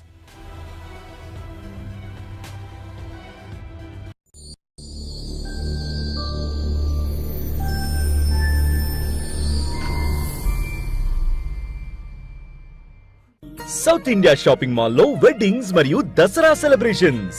Shopping చేయండి, విలువైన బహుమతులు పొందండి. సూపర్ డబుల్ ధమాకా ఆఫర్స్ మరియు స్పాట్ గిఫ్ట్స్. ప్రతి 2000 రూపాయల కొనుగోలుపై స్పాట్ గిఫ్ట్స్. ఇంకా మరెన్నో అద్భుతమైన ఆఫర్లు మీకోసం. South India shopping mall, Telangana, Andhra Pradesh. దాని గురించి ఏం ఆలోచించకండి. ప్రతి నెల నేను కపిల్ చిట్స్ లో డబ్బులు దాచాను. ఆ డబ్బుతో ఇప్పుడు మీ కల నిజం చేసుకోవచ్చు. కపిల్ చిట్స్ తో మీ కలలకు సాకారం.